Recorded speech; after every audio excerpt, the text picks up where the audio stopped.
I've taken a look at your proposal. It's much better than the ones you showed me before, but I'd still like to make some changes.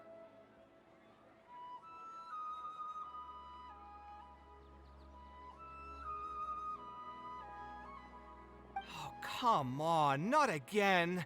Isn't this the 6th proposal I've shown you? What's your issue this time? It's a bit hard to put into words, but the design still doesn't look quite right to me. I have to say, that's a terribly vague and unconvincing explanation. Please enlighten me. What would feel more right to you?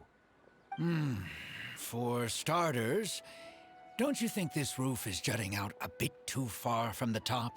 It looks almost like the head of a fungus. This door, too. I don't think it needs to be nearly this large.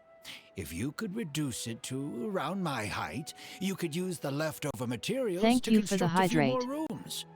The roof and the door are the most fundamental parts of a building. If we were to change them, then what would be left of the design? Even if the soul of the building won't be lost, all traces of architectural style would be gone. Anyone with the slightest inkling of architectural knowledge would know to leave them alone. Oh, I understand the principles of what you are saying, of course, but the truth remains that I'm still a bit unhappy with the design as is. Is there anything else that you can do? Oh, actually, I just got an idea. Can we get rid of all the extraneous sections on the roof, so the whole design will just be one vertical structure, similar to that of a tree trunk? What? Don't architects often say that symmetry makes everything more balanced and pleasing to the eye? This way, the proportions will be completely balanced. I really don't know how you managed to come up with such a ridiculous idea. Wait, don't tell me. Someone hired you specifically to commission me and put me through the ringer? Come to think of it, though, I really don't think I've gotten on anyone's bad side recently. Anyway, that's it. I will not be working on this commission anymore. Goodbye. Maybe you can find yourself some other genius who'll be able to satisfy your demands. Hey, young man, please wait! God.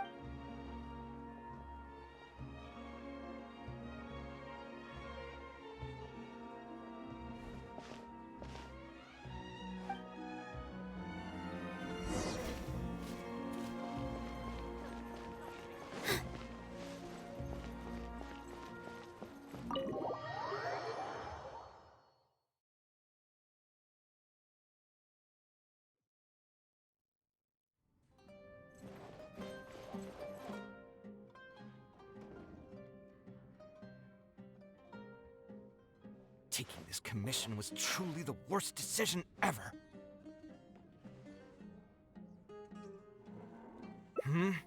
Oh, hey, I wasn't expecting to run into you here. Actually, while we're on that, what are you doing here at the tavern? Don't listen to anyone who says that drinking is an elegant pastime. It's no good for your health. So you saw all that, did you? Ugh, I thought I was in the clear. I made sure to double-check that nobody I knew was around. Anyway, thanks for looking out for me. Honestly, it wasn't that big of a deal. I'm used to it by now. Stress is just an inescapable part of being a working adult. Boss, I'll have a glass of wine. Same as last time. Do you want something too? I'll put it on my tab. Wine and a glass of juice coming right up. I know you're already keeping a secret from me, but if you could add this one to the list as well, I'd really appreciate it. Arguing with a client is not a good look for me. If word gets out, other potential clients might be afraid to work with me. That guy, though, what was he even going on about? All those ridiculous demands of his? He's just a blabbering fool trying to act like a know-it-all. Another glass, please, boss. I'm not leaving today till someone has to carry me out. You've got it, sir. I gotta say, though, it almost feels like you're saying that every other day now. It really is every other day that you'd run into a client who knows nothing about construction requirements or architectural style. If this was in the past, I'd never have gone through 6 whole drafts trying to accommodate the client's preferences. But perhaps getting used to this just means that I've grown numb to it. I've worked on so many projects since graduation, and none of them have been approved at the first pass. I would spend a lot of time altering my designs, and by the time the clients were finally satisfied, all my passion and enthusiasm would be gone. It feels like I'm straying further and further from my artistic vision with every change I have to make. Just water. Gotta hydrate to be healthy. I suppose, though, that just sticking to your guns and completely disregarding other people's feedback would also not be a good thing. All of this makes for a real paradox, one that particularly crops up in my work, too. In the end, what is the true meaning of art?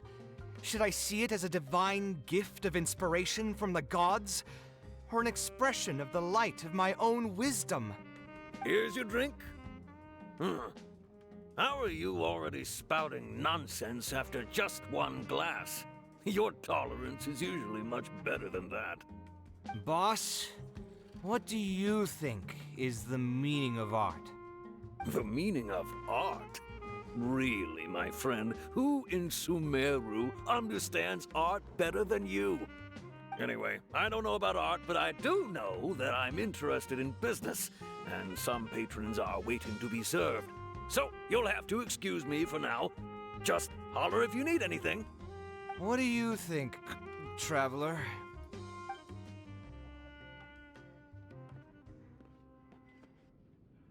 Exactly. So our thoughts on the meaning of art are rather similar. In Sumeru, and especially Sumeru of the past, the arts are not a popular discussion topic.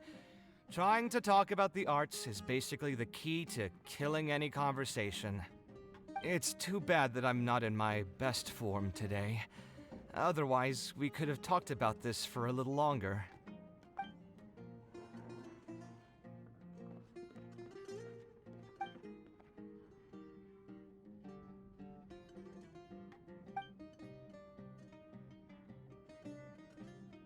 Sounds great to me. I don't even want to think about this project anymore. But what should we do? It's probably not a good idea to just drink until I pass out here.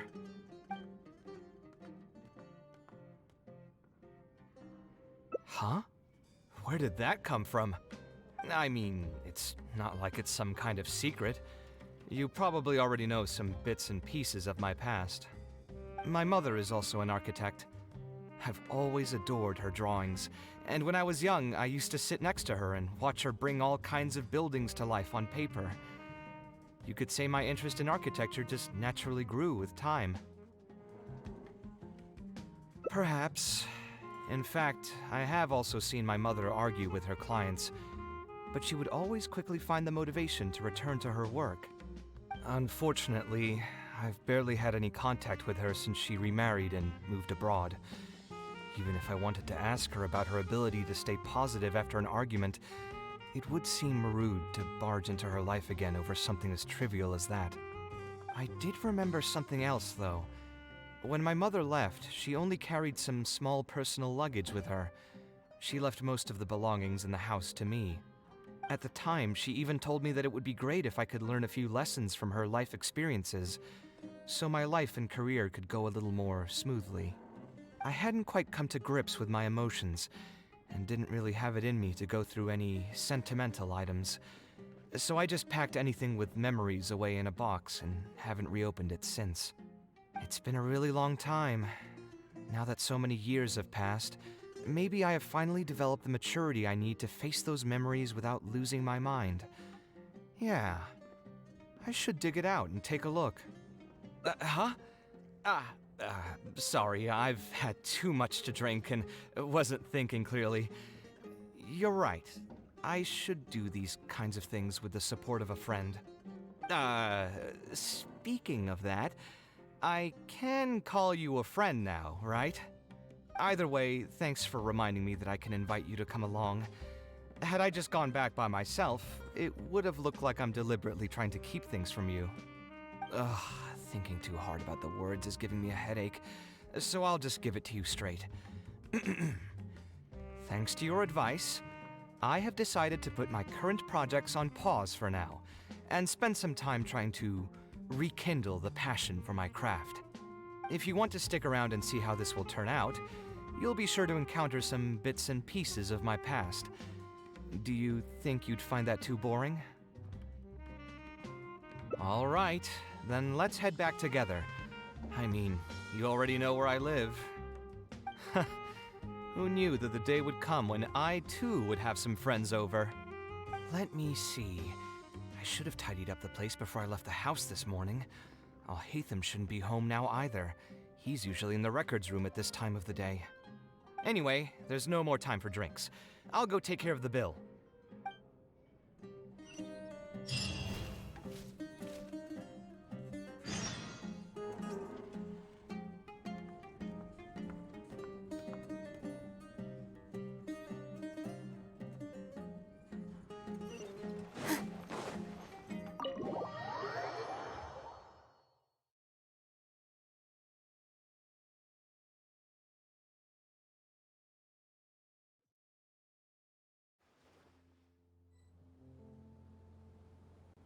That's why I need people to remind me, haha.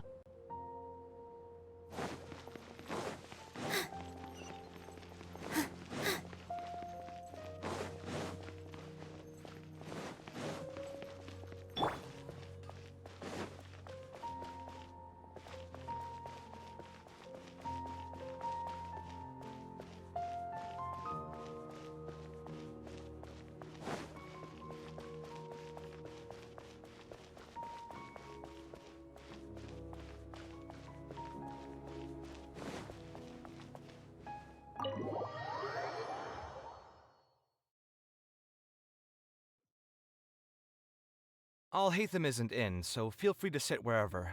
I'll bring out the box.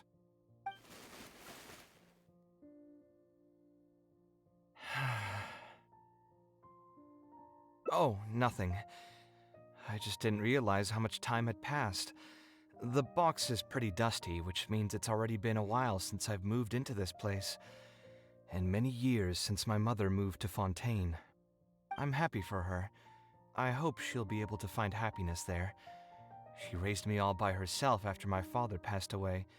It definitely wasn't easy for her. Anyway, enough about that. Let's see what I packed into this box. What are all these things?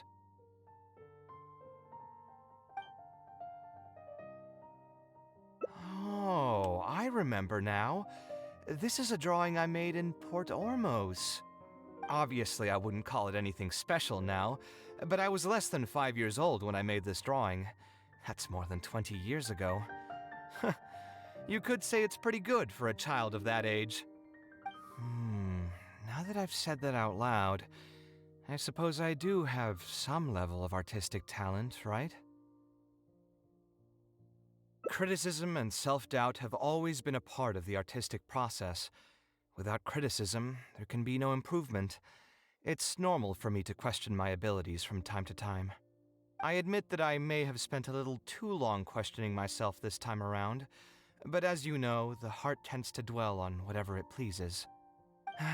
Anyway, never mind.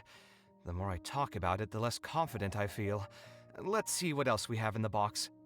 Ah, my building blocks! It's been years since I've last seen these. When I was a kid, I used to stack them super high, and could even stabilize the tower to keep it from tumbling over. Oh, and this blueprint. I made it by copying my mother's sketch, and the aspect ratio was horrendous. It's still technically the first blueprint I made myself, though. I was super proud of myself when I finished it, and put it in the same pile as my mother's sketches, hoping she'd notice and compliment me for my good work. We're going down memory lane. Unfortunately, my mother didn't realize that I had put it there. When she had a meeting with a client the next day, she handed my blueprint to him by mistake. The client was completely confused by this new blueprint, but apparently he felt too tongue-tied to question such a famous architect. It was only a few days later that he finally gathered up the courage to pay my mother a visit. He asked, "The door in this blueprint is even taller than the roof. Is this supposed to be part of the design?" My mother took me with her to personally apologize to the client several times. She didn't scold me about it in private, though. Instead, she went over all the steps required to draw a good blueprint and was very patient throughout the whole process. I still remember it like it was yesterday. Let's see. Is there anything else left in this box? Huh. What was this again? Ah, this is my mother's notebook. She used to write and sketch in it all the time. When I was a child, I used to be super fascinated by this notebook and always pestered my mother to let me read it. After asking her a few times, she told me that I could read it as long as I could guess the password. Huh. Wonder why she didn't take this notebook with her. Did she leave it to me on purpose? If only I could. I never managed to guess the password. Hey, it's not a matter of time, it's a matter of inspiration. That's what we need to guess the password. Who knows?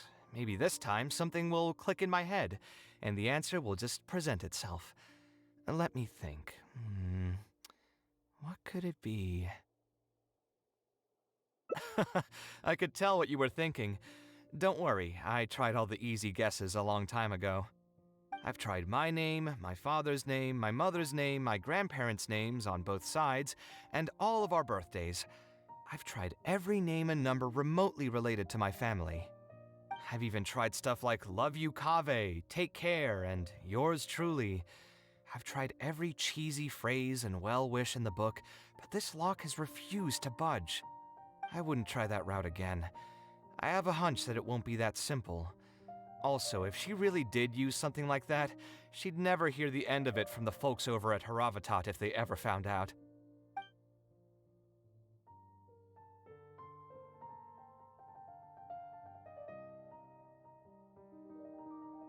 So we could find someone who was close to my mother and see if they might know anything?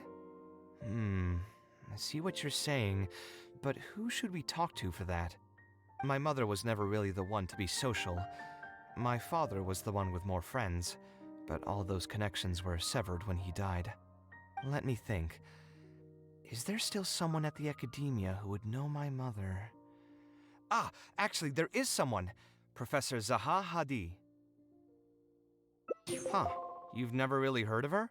She's a famous Gasharwar scholar and leading expert in formal garden design. My mother studied under her as a student many years ago. Professor Zaha Hadid published many works during her career, so I was able to learn a lot by studying her essays. If there's anyone who still remembers my mom, it'd be her. She's older now and is no longer teaching at the academia. But if I remember correctly, she spends most of her time around the Bimarstan area. Let's go take a look. We might run into her if we're lucky.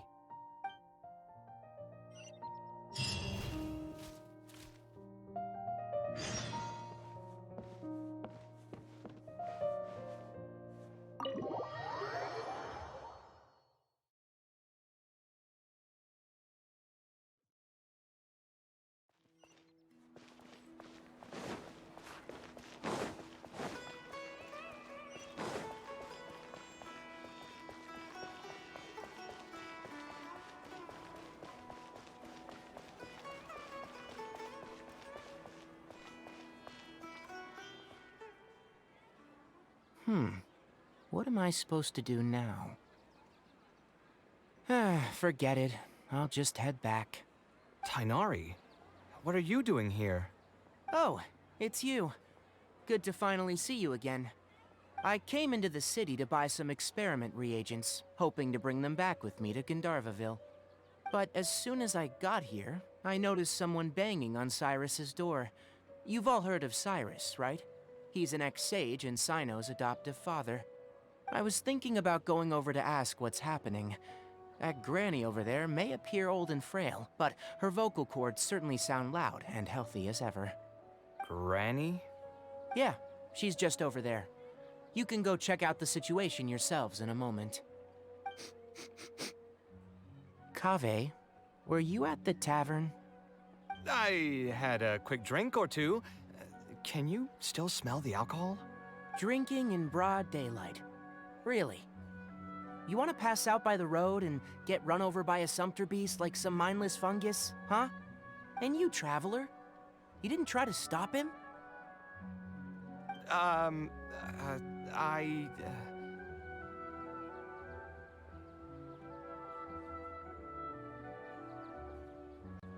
Getting called out LOL. You look like a wreck, Kaveh. What happened? Are you feeling down again? You know what? I'm hosting a meal at Pardistii tomorrow evening. Do you want to come? huh? Oh, I had no idea. Let me think for a moment. I'll come if I can find some time. All right.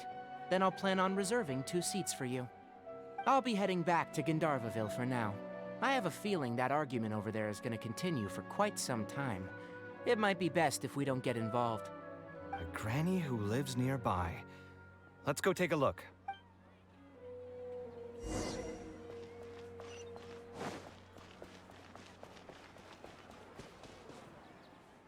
Ha! So, plan on keeping yourself locked in there, huh? Fine by me. If you're not going to come out, then I'm not going to leave. My tomato was growing so well, it had all the potential to become the best tomato this year, and you cut it straight from the vine!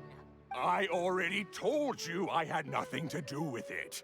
Why would I take a tomato that's still weeks from ripening? You'd have to be awfully green as an investigator to think it was me. You see, the word green here could refer to both the color of the tomato and the fact that your skills could use some. Enough nonsense! Just come out and face me, you coward! You're out of your mind. If I've actually done something wrong, then get a mantra and pull me out by force, why don't ya? Oh, why you? Professor Zahahadi? And who are you? Oh, Kaveh. Fancy seeing you here. How long has it been? Come on, get over here and let the professor take a good look at you. Not bad, not bad. You've grown taller again. Professor, what's going on here? It's no big deal, really. A few of us old scholars got bored in our retirement and decided to put together a vegetable growing competition. At the end, whoever loses will have to go up on stage and do a performance for the winners. Which brings us to our current predicament. My tomato was sure to win until a certain someone decided they couldn't bear to lose. Hey, don't try to defame me in front of the kids. If we're airing out each other's dirty laundry now, then why don't we talk about you sneaking into Janat's garden the other night? Ahem! Lucky for you, seeing these youngsters come to pay their respects today has put me in a better mood. I'll let you off the hook, for now. Come on, let's go. We'll take our conversation elsewhere. He doesn't need to be a part of it. Yes, of course.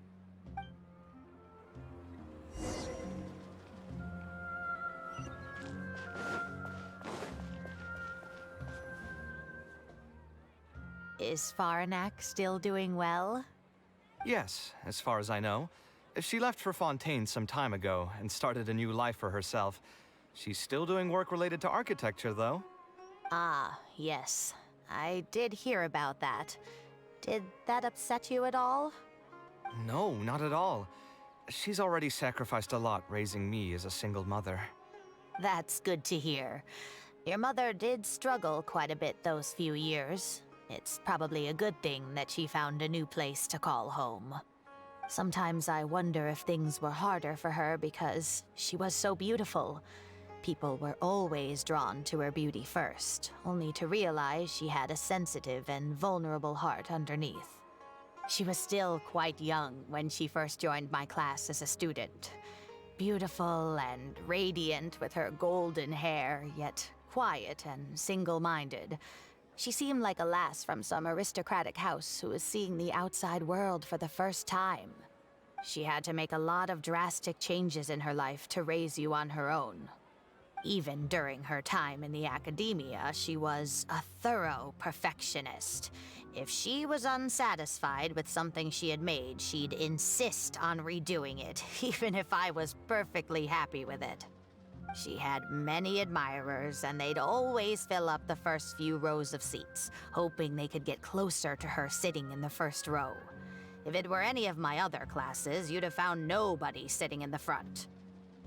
But every time I saw her, she was always in that same rigid pose. She'd have one hand on her forehead with the other clutching her pencil. Her eyebrows would be knitted in a frown as she concentrated on the blueprint in front of her. I'm sure she had many difficult moments in her life. How did she cope with the stress? I'm not too sure. She never talked about such things with me. She rarely opened up to other people, you know. I do remember one time, though, when she got into a heated argument with a friend. She said something I found very memorable. She said, "True art cannot be understood, but as an artist, I wish some people could understand its meaning and value." If you ask me, that's probably the greatest source of pain for geniuses of their craft. It's extremely hard for them to find someone who can truly understand their ideas. So that's how it is. I wonder if the password could be...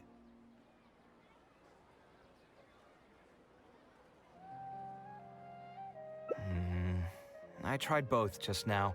Seems those aren't it either. What are you trying to do?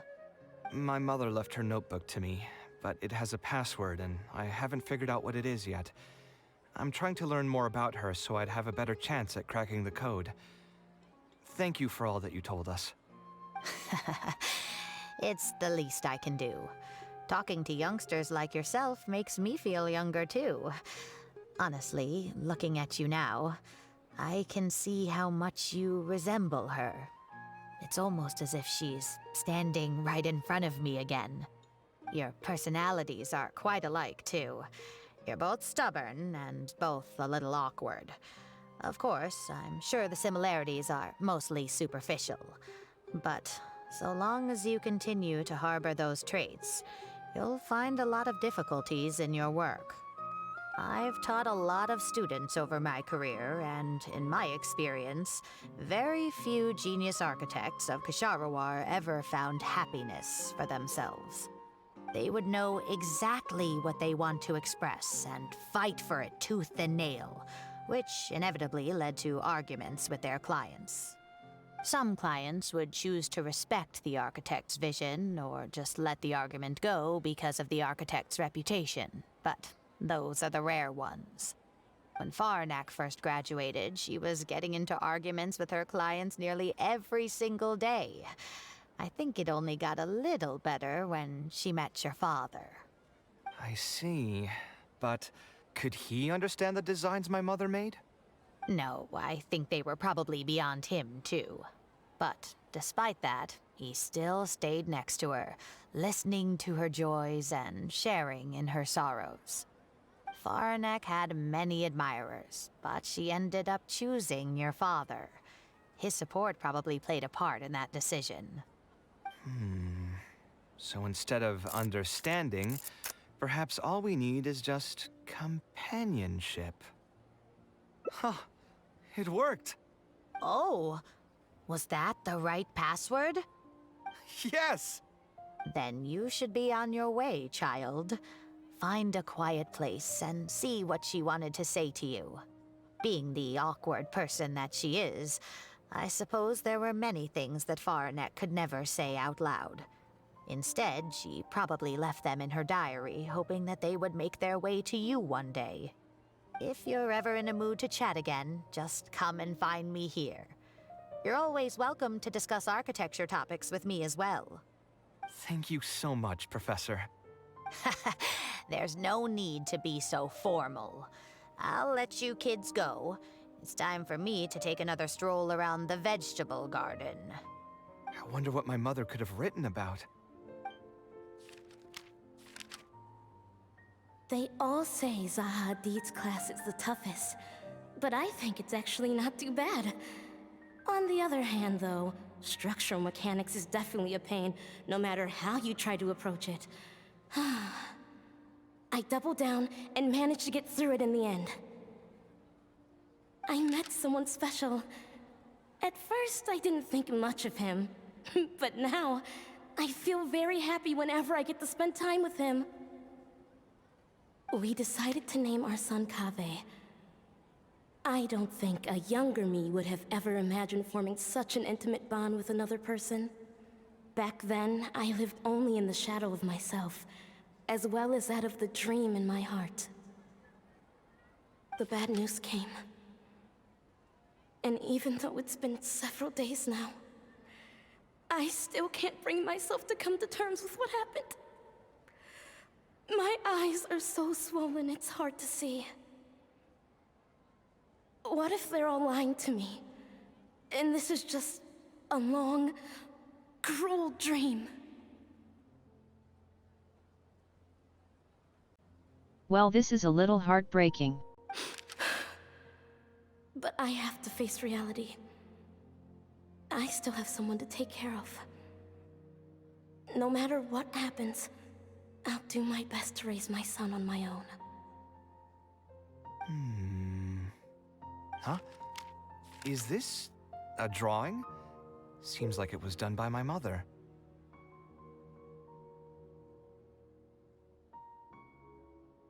This blonde man was probably my father, but who are the other people in the picture? Huh? Why do a few of them look somewhat familiar? From the dates in the notebook, she probably drew this more than 30 years ago. I hadn't even been born yet. Maybe we were thinking too much. Oh, there are a few lines written in the diary about this as well. The one who invited us to the gathering is a talkative woman. Including us, 3 couples showed up. There was also a person who came alone. The talkative woman introduced everyone to each other. She spoke really quickly, so I couldn't quite catch everything she said, but I also didn't feel like asking her to repeat herself. My husband seems to be friends with the man with long ears. I couldn't really join their conversation, so I've resigned myself to sitting in a corner and drawing in my notebook. I don't think I'd be able to become friends with any of these people, especially that stiff-looking couple. That man is certainly very handsome, but he would constantly alternate between disjointed and serious ways of talking. His wife is a bit more bearable. We were not acquainted with each other to begin with, and I doubt we'll see each other again after this gathering. The ambiance of this gathering is surprisingly pleasant, however. Talking to people can allow us to find some peace after a long day. Maybe my son will also partake in these gatherings in the future. I hope he'll be able to make many friends. Who would have thought my mother used to attend that kind of thing? It seemed she was only good at talking about her own work, and found it difficult to join into other conversations. As a result, she often kept to herself and would be off to the side, drawing. There's more written on the back. Oh, it seems like it was written to me. Kaveh. I was both overjoyed and distressed when I learned of your decision to continue your studies in Kasharawar. You are very talented, and I am confident that you will become an architect of much acclaim. However, the more talented you are as an artist, the more misery and anguish you may encounter. No one will be able to help you during your journey as an artist. But outside of your life as a creator, you can learn to form connections with other people and enjoy many other things in life. It's the only way to alleviate your suffering. Whenever you feel down, seek out a friend to sit and have a chat. You can accumulate joy and fulfillment by spending time with them. The positive feelings you gain will get you through the long and difficult years. Never forget that companionship is the most important thing of all. So that's the answer she prepared for me. She really thought long and hard about me and my future. Well, now that I've read her words, do you think I should accept Tainari's invite and attend that dinner at Pardis Di? The thought definitely crossed my mind. Although it'd be nice to get together with friends and chat the night away, I don't want to bring down other people's moods because I'm sad.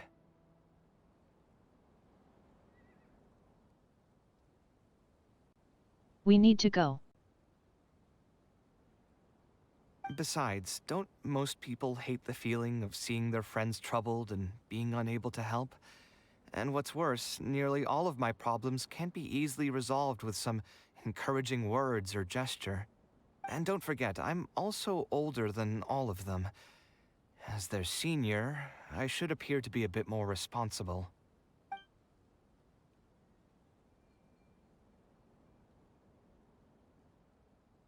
You're not wrong, but I keep feeling like I haven't really helped them much in return. Wait, do you mean it?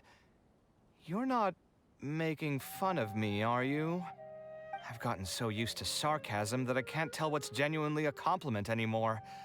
Wait, by fun, did you mean...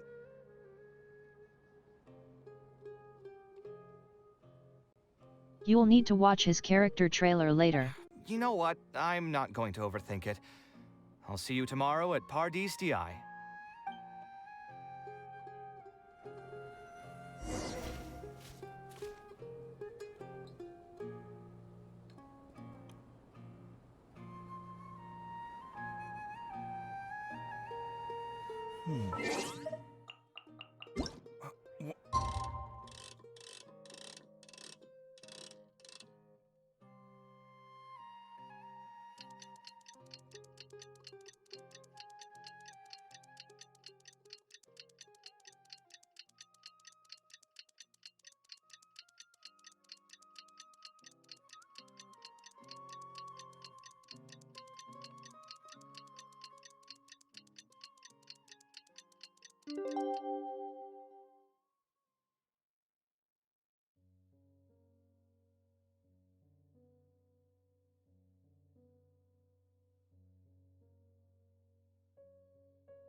Where's my...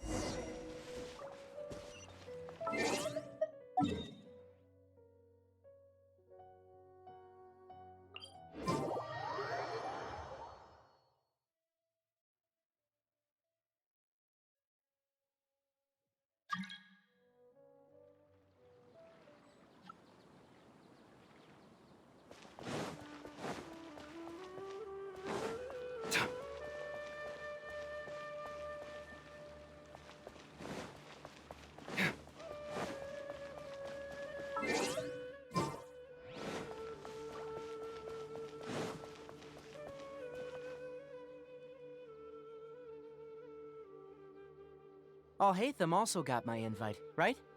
Will he be coming to join us? That guy? He's never been a fan of social gatherings. I wouldn't get my hopes up if I were you. Are you sure?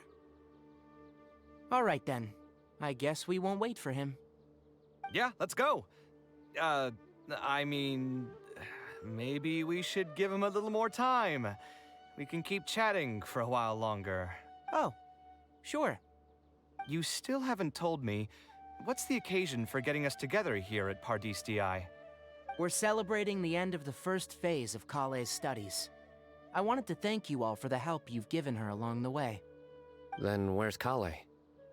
She said she wanted to show everyone a bit of what she's learned, so she's still doing some last-minute prep at home. She'll be here shortly. Anyway, let's get started. To tell you the truth, I'm actually not so confident that the second phase will go as well as the first. The curriculum will become a lot more involved, and I'm worried that she won't be able to get through all of it. I was hoping we could brainstorm about it together before she gets here.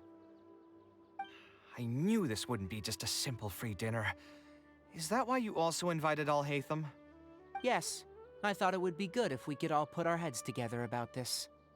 Anyway, let's take a quick trip down memory lane. what did you guys do when you ran into a problem that you didn't know how to solve? Or got assigned a project that you knew you weren't gonna finish on time? Never happened to me.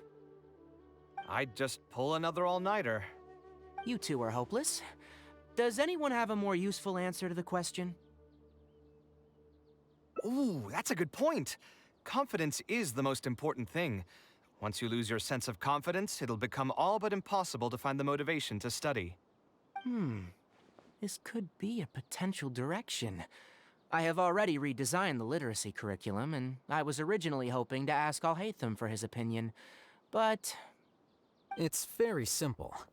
Instead of focusing on the amount of material you would like to teach, focus on the amount the student would be able to remember. Wow, you actually showed up. I could probably count the number of times you've actually come to gatherings like this on just one hand. It's still more than the number of times you've managed to get a proposal approved on the first try. As long as you're still aware. So, what made the difference this time? Are you looking to drink your sorrows away with some friends? That's your purpose for being here, not mine. Don't project your ways of thinking onto me. So you're saying the only reason you came is to help Tainari with his brainstorming? Precisely. Kale will have a long road in front of her. Hey, just to get one thing clear. Even if Kale manages to make her way to the academia, we cannot let her enroll in her Avatat. Kasharawar is obviously the best choice for her. She's been a trainee forest ranger for so long, she'll definitely be good with her hands. Kaveh is cool, but Alhaitham is much cooler, haha. What are you saying? Spontamad is the better choice. It's where I graduated from, after all. Then what about Amorta? That's the Darshan her master actually graduated from. There are only 2 other Darshans left.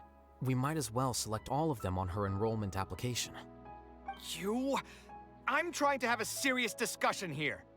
Traveler, you aren't associated with any of the 6 Darshans. In your opinion, which Darshan would be the best choice for Kale? Well said. agreed. And my goal in inviting you here was to gather some thoughts on the execution of this second phase. Phase 2 far exceeds Phase 1 in both curriculum complexity and the speed of instruction. I hope Kale has prepared herself for what is coming. Hey, what are you thinking now? Please don't tell me you're planning on lending her those abstruse books from your home library. Actually, I was thinking about lending her a professions guide. I'll make sure to write, "Don't become an architect" on the front page of that. You're right, I can't deny that. Is there another phase after Phase 2? What's the ultimate goal of all of this? Are we trying to prepare her for a job in the academia? We don't need to think that far ahead. Hold that thought, though. I think my vegetables are done.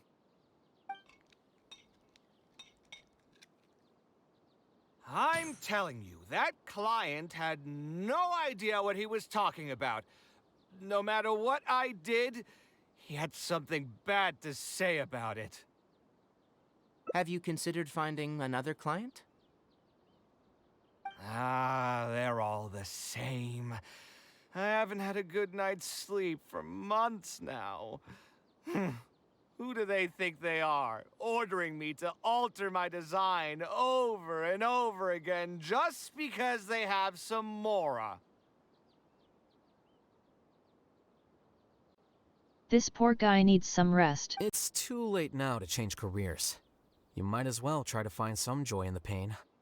Besides, you'll be getting up in the middle of the night to make edits to your own design even when the client doesn't request it. No. That's not true. Cheer up, Kaveh. I'll tell you a new joke. We'll save that for the end, Sino. You can keep it to yourself until then. Whatever. I'm not going to use my brain anymore. Let's drink tonight to our heart's content.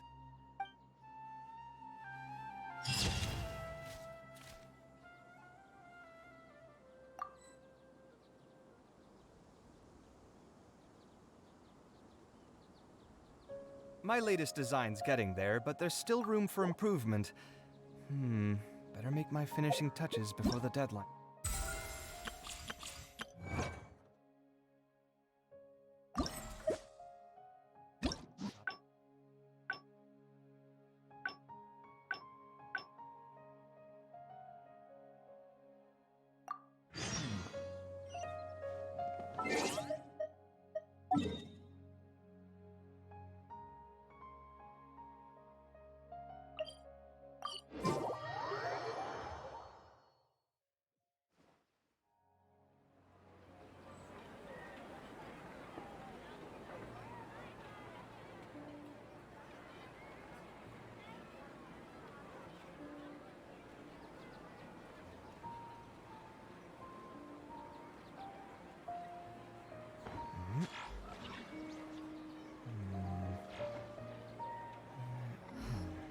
Don't you remember your adventure plans, my lady? Specialties in Sumeru.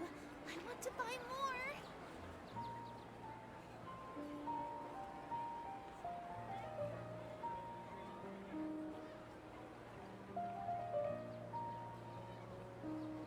It's good to get out and stretch your legs once in a while. People aren't made to stay cooped up inside all the time. Don't you remember your adventure plans, my lady? There's so many. I hope you'll have a wonderful day.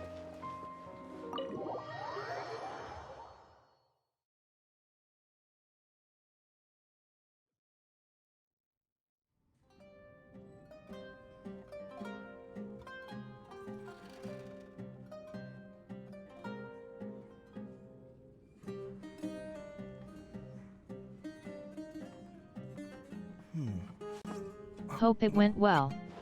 Rest well.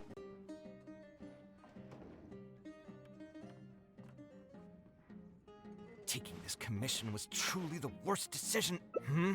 Actually, while we're on that, what are you doing? And stress is just an inescapable part of being a working adult.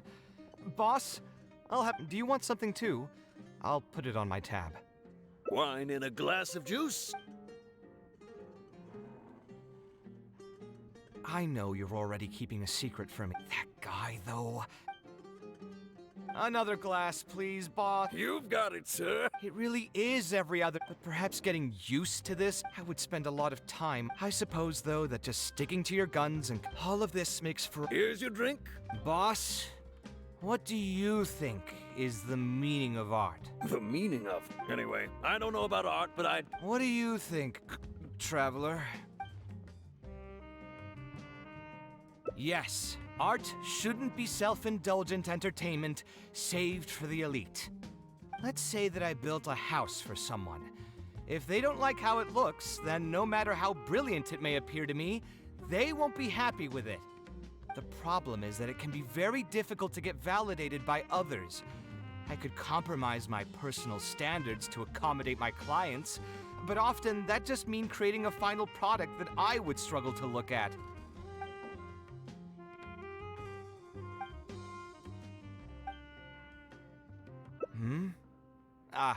Thanks for offering, but you've seen how he is. He's not going to listen to anything I say. He understands nothing about my design, and all the suggestions he made were as if he just wanted to mock me. Okay, it is possible that I was just jaded by my frustration. Well, given I'm already on my 6th draft, I can probably push myself to make a 7th. Let's go have another talk with him. I know where we'd be able to find the guy. There's no time to waste. The wine can wait until another time. I'll go take care of the bill.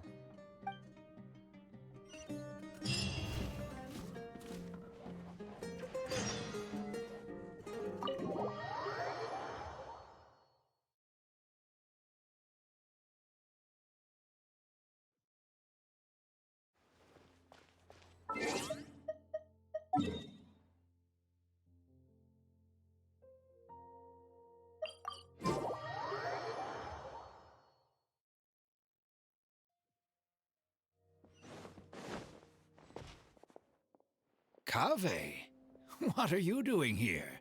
I've changed my mind. I was overreacting earlier. Can we try discussing the project some more? My apologies as well. Now that I think about it, some of my requests were indeed a bit unreasonable. If I choose you to create the design for my project, I should have a bit more faith in your vision. Thank you for understanding. Mutual trust is the basis for good communication. Now that we've got that out of the way, I think we can have a more productive conversation. To be perfectly honest, your commission request has been the most peculiar one I've ever received. Even now, I still know nothing about the building's intended purpose. All I know is that you want to build something in the desert for public use. I am aware that overly specific requests will restrain the architect's artistic freedom. However, knowing nothing about the intended purpose of the building also means I have no idea if I'm on the right track. I've produced several draft proposals for you to choose from, and you've rejected every single one. If we don't get on the same page, it could be a decade before we can finally break ground on this project. Yes, I've given this some thought already. I think we can go with the general direction of the latest proposal that you just showed me. It's just... Just what? Putting the building design aside, can we get some less expensive materials for the floor tiles? Yeah, I know someone in the business, and the red bricks he sells can go for pretty cheap. The timber here as well. We should be able to find some substitutes. Please give me a moment. My head's starting to hurt again.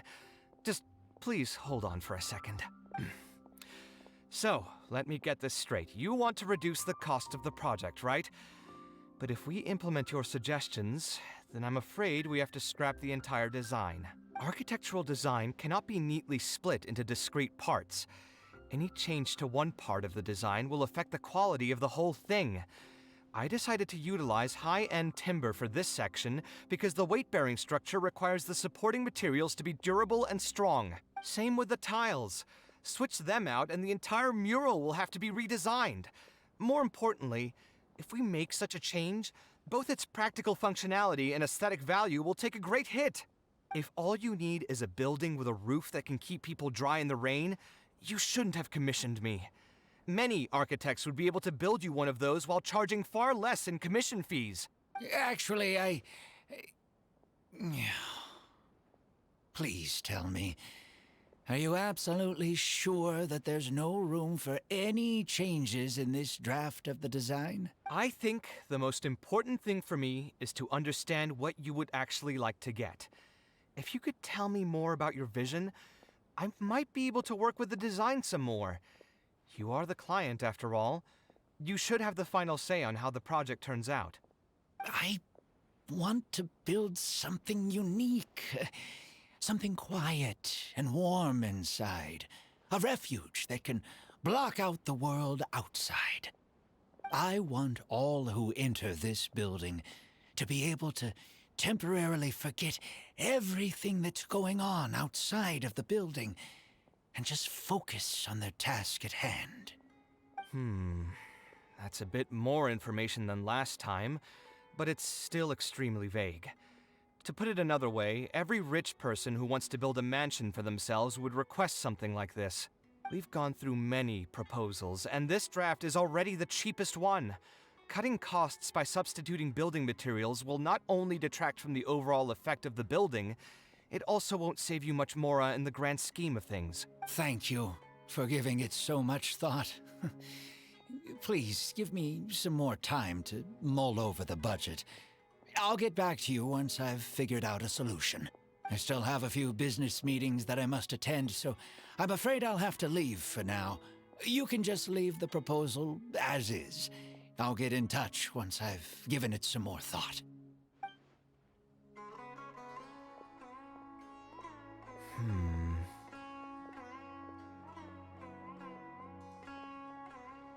I also have a similar feeling.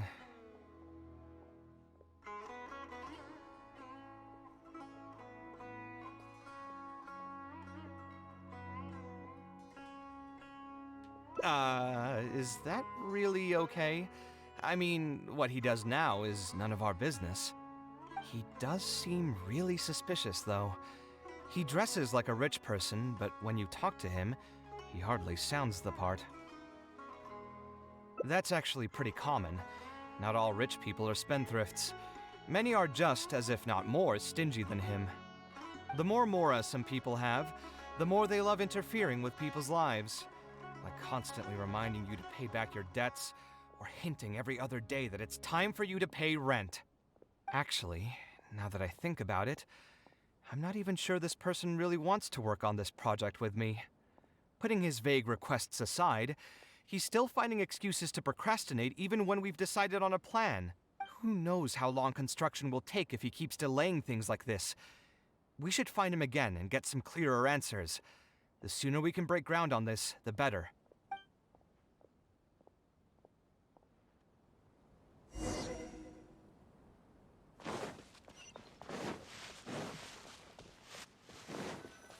Huh? Where did he go? I could have sworn he went this way. Let's keep looking.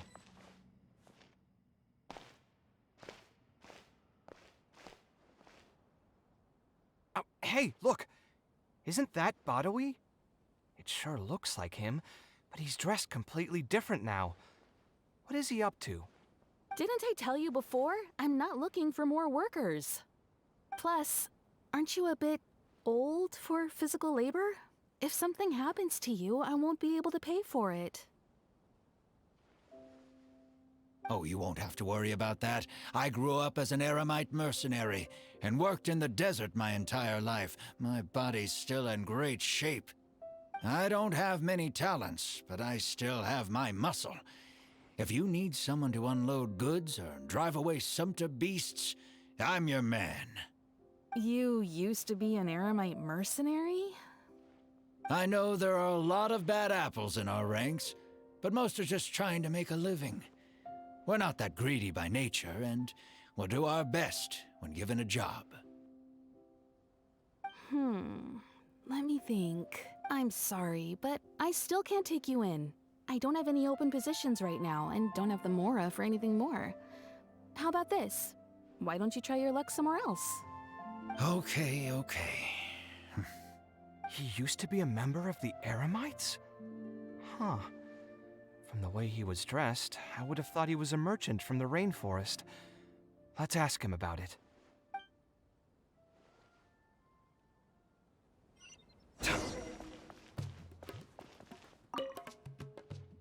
We meet again. Huh? Why are you guys here? That's what we wanted to ask you. Who are you? Why did you dress up like a merchant to talk to me about our project? There's no need for us to continue this project if you still want to keep hiding things from us. I don't work with individuals I can't trust. Believe me, I didn't have any bad intentions. It's just... All right, there's no point hiding anything anymore. The building I'm trying to commission you for is not really a personal residence for me, but rather a library for children living in the desert. A library? Funded entirely by yourself. Shouldn't this be the responsibility of the academia? I've heard that the academia will be looking to prioritize the desert with the allocation of educational resources and materials. It sent over a large shipment of regular goods just last month. You're right, and I was aware of these happenings as well. I just figured what I want to do is a separate effort from what's already being done by the academia. The desert is too vast. Even if the academia spends a lot of effort trying to disseminate knowledge in those parts, it might still take decades, if not centuries, to reduce the educational gap that already exists between the two regions. And what's more, I don't know if the academia would ever reverse its stance in the future. All I know is that as a desert dweller, we should not wait passively for good things to happen to us. If we only did that, we'd never be able to stand up and hold our heads high. I don't have much longer left on this world, so I just want to use whatever time I have to contribute something to my homeland. I didn't want you to know that I came from the desert. I've lived in the desert my entire life, and there wasn't anyone here that I could trust. I figured I needed as much safety as I could get. To the point that you even disguised your identity? That's certainly taking playing it safe to the next level. Hold on. Don't tell me you've also been scammed before. When I first came to Sumeru City, I brought a lot of Mora, hoping to find an architect that I could work with. Someone agreed to take on the project, and even took a sum of Mora from me, but then disappeared without a trace. After that, I heard that there are a lot of untrustworthy people in this business. Some would run as soon as they've been paid, while others would deliberately use expensive materials and take a cut of the construction funding. I spent a while collecting information in the city, and eventually learned that you're the most famous architect in all of Sumeru.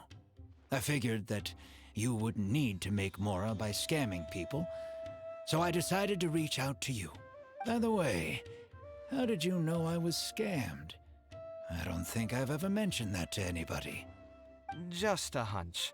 A while ago, I accepted an offer to work on a project in the desert, and was also scammed out of a large sum of Mora. I ran into someone who was living in a pretty run-down house. I noticed a load-bearing wall on the verge of collapse, and suggested that I build a new house for him. He said that he had no way to pay for it, so I loaned him some of my own Mora, and told him to get some stone and timber from the local vendors. Soon after that, I found out that he had gone gambling with all the money, and lost everything, down to the last coin.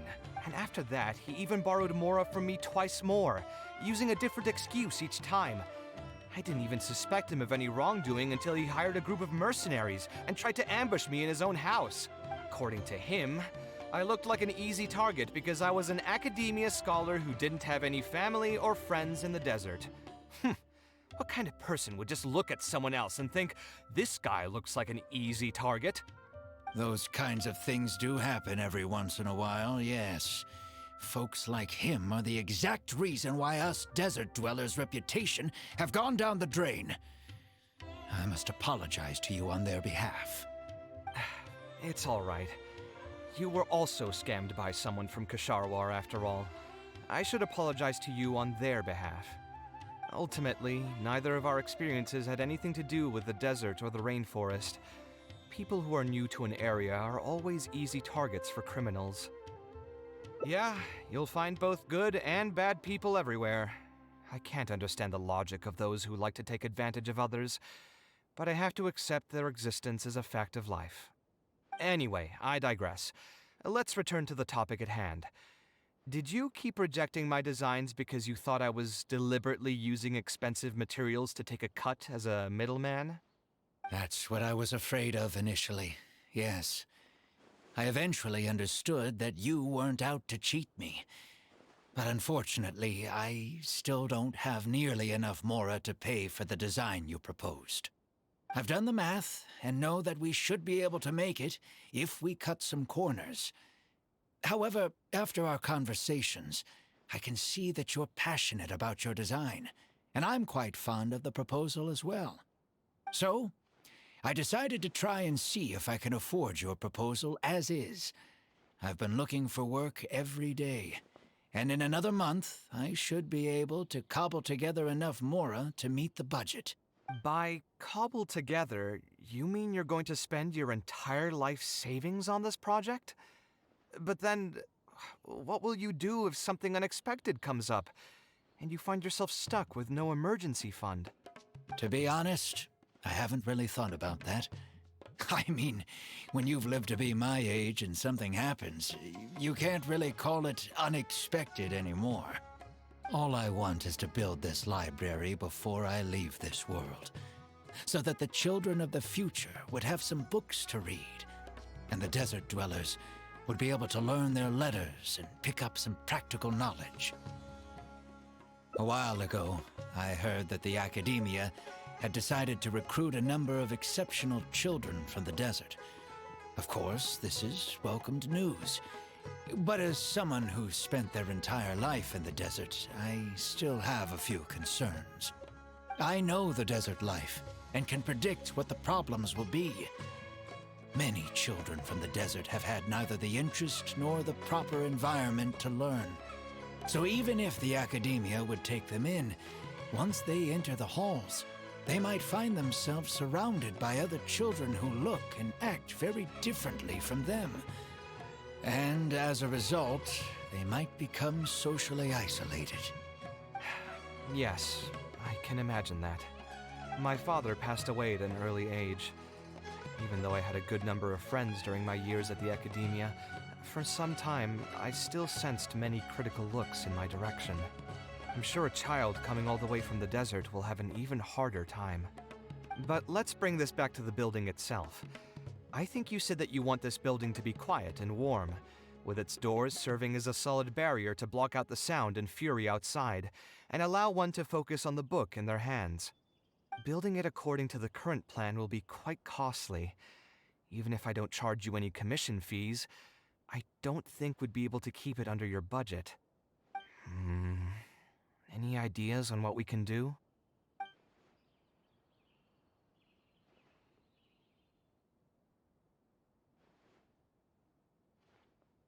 Sponsor the project? You mean convince wealthy merchants to join our cause and pool their money together to build the library? That does make sense.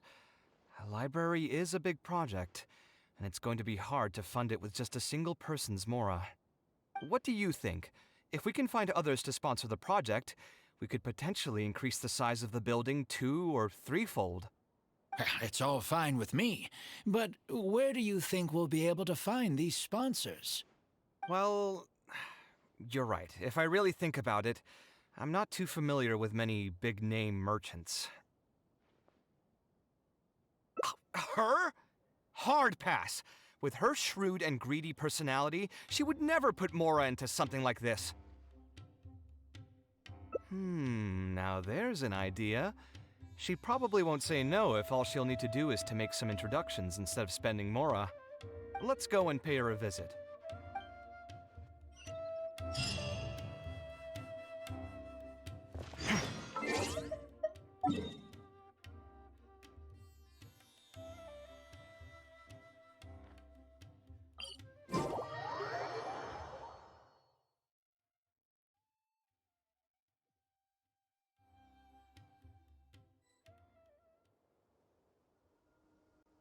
This story was getting good. But now we have to involve Dory.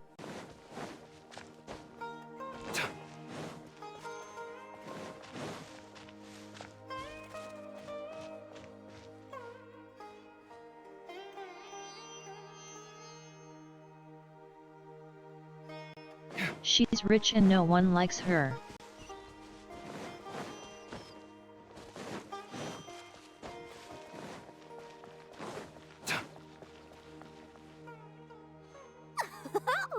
Now here are some unexpected guests.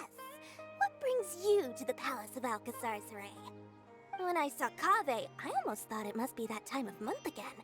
Sadly for me, I must wait a few more days before I can collect my shiny Mora. Hey, can't you think of something else for a change? You are literally living in an objet d'art, and yet your mind is still fixated on nothing but Mora? What is the point of wealth, anyway? Is your happiness entirely dependent on your hoard of cold, emotionless Mora? That's exactly right. Mora is extremely valuable, you see. If you don't keep your mind on it, your Mora may just find its way to somebody else's pockets. If you ask me, this place is still way too empty. Just give me some time and I'll fill it to the brim with lots and lots of Mora. You're hopeless. Oh, so you have an actual reason to visit me? Alright, let's hear it. Merchants? Why? Is there some kind of business opportunity? Oh, I see. So you're just looking for someone to help you fit the bill. I knew you wouldn't be interested in something like this. Still, you wouldn't refuse just making some introductions for us, would you? Sure, I can connect you with some folks, but with every service comes a fee, you know. A fee? You mean just for introductions? Of course! Making introductions means using my connections and putting my reputation on the line. Why wouldn't I charge a fee for something so important? Since we've known each other for so long, though, I'll give you a huge returning customer discount. How about 500,000 mora? 500,000?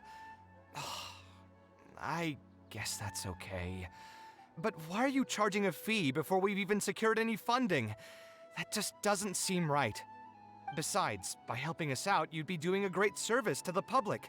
Can't you take your mind off your mora even for just 1 second and focus on something far more important?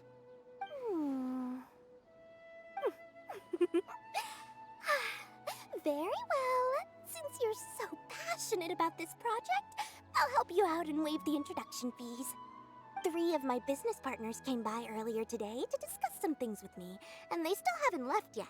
I'll arrange a meeting for you, and just so we're clear, it'll be up to you to present your project and discuss any deals. Thank you so much. You can wait here. I'll bring them over to you. Let me think. Where did I put the delivery? Dory gave us a brief introduction about the two of you. You are Kaveh, the renowned architect, and you are the traveler. Practically all of Teyvat has heard of you by now. To be frank, I don't feel like there's an obvious business opportunity here, but since Dory took the time to introduce you, we can spend some time to have a conversation. So, let's hear your idea. All right, here's the situation. I've been commissioned to build a library in the desert, with the intended goal of allowing the desert dwellers to have more access to reading materials. So it's a public welfare project? Correct. Then the commission fees will likely be very low. You should be careful. I'm not too concerned about how much I'll get for the commission fees, actually. I'm fine with doing it for free. I just want to get this project rolling as soon as possible. We're just a little short on funding. So what? You can't possibly expect that we just cover the shortfall for you.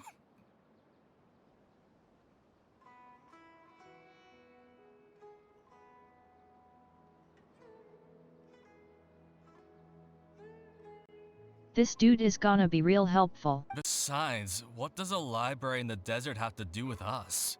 If you want to build it yourself with your own mora. Seems simple enough to me. Hey, there's no need to be so harsh. They are Dory's associates after all. Here, can you tell us a bit more about what we can gain from sponsoring this project? So we'd mostly be doing it for reputation and exposure?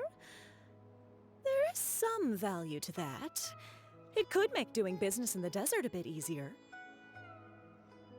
Well, just speaking for myself, I've got nothing in the desert.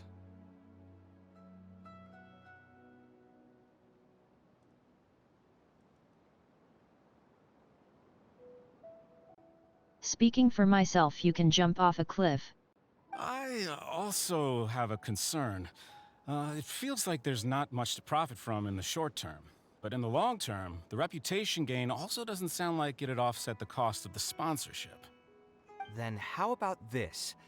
What if, instead of building a single library, we commit to an entire complex of buildings dedicated to culture and education? Wouldn't that just cost more? Yes, but in that case... Mr. Kaveh, please tell us what you have in mind. I'll just give an example. If we were to build a library and a school near Aru Village, then the desert dwellers would gradually begin to migrate towards the area. A whole suite of buildings will be able to host more traffic, and thus drive the economic development of the entire area. In turn, that would lead to direct business opportunities. I've been to the desert several times. Although there are still many lingering tensions between the two regions, the amount of interaction has been steadily increasing, and in the long term, the desert will only become more and more important to Sumeru. You do have a point. Education in the desert is indeed an industry that has not been tapped into. If we can be the first to place stakes in the area. And you just believe anything he tells you? Even the greenest amateurs know that urban planning will affect population flow. If you don't believe me, you can ask anyone on the street to confirm it to you. You. Wait, something just occurred to me. If we're going to build a library in the desert, Aru Village would obviously be the best place for it. But it seems we're not the only ones with our eyes on the village. I heard a rumor a while back saying a lot of land and buildings in Aru Village have already been secretly purchased by a big-name merchant. What? What? In other words, if we try to join the fray now, there won't be much left for us. If we want to build a suite of buildings focused on education and culture, Aru Village is the prime location. If we want to build it anywhere else, we'll have to deal with a far larger list of problems. It's not impossible, I suppose, but... Then there's no hurry. We can wait for Aru Village to develop more first and get into the market for expansion to other areas. But if you were to do that... Is there nothing else to discuss? Great timing! I pretty much heard all I want to hear. If there are no other urgent matters, I'll be on my way. I'll be off as well. If you have any new ideas, please feel free to reach out. it seems like the others are not interested in funding this, so no point in me doing this on my own. Let's revisit this another time. Hey, guys, wait! Well, what can I say? I guess it went somewhat as expected. They are Dory's friends, after all. As soon as they heard that there's not much more in this for them, they lost all interest. Yeah, it's just another day doing business with people. But I can never get used to that. Those people never think of anyone other than themselves. Looks like we'll have to figure out some other way to get the funding. Let's go. How did the meeting go? Want to talk about it?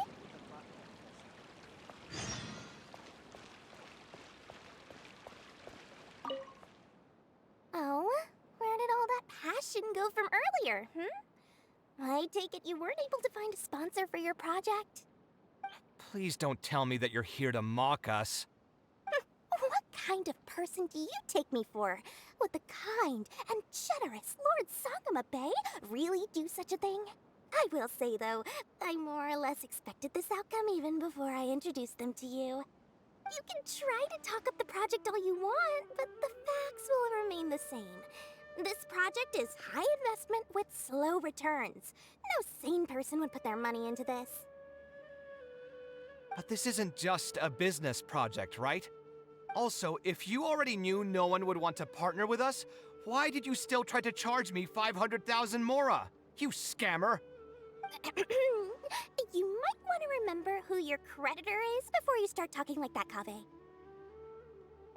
I'll pay back every last coin that I still owe you, but that's a completely different matter. Alright, since you're so devastated about this, I'll set you up for dinner with another big-name merchant. In fact, I'll be inviting the most famous merchant in all of Sumeru, so I'll be counting on your performance. What? Really? I would like to sincerely apologize for my attitude just now. So, where would we be meeting this merchant? Follow me. Oh, I suppose both of you can come.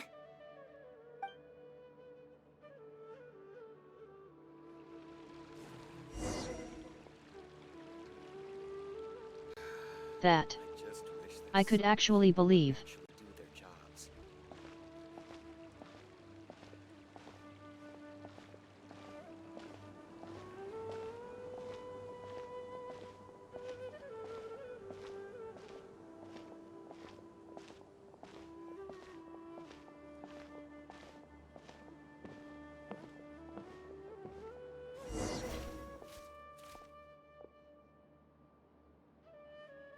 This is the place.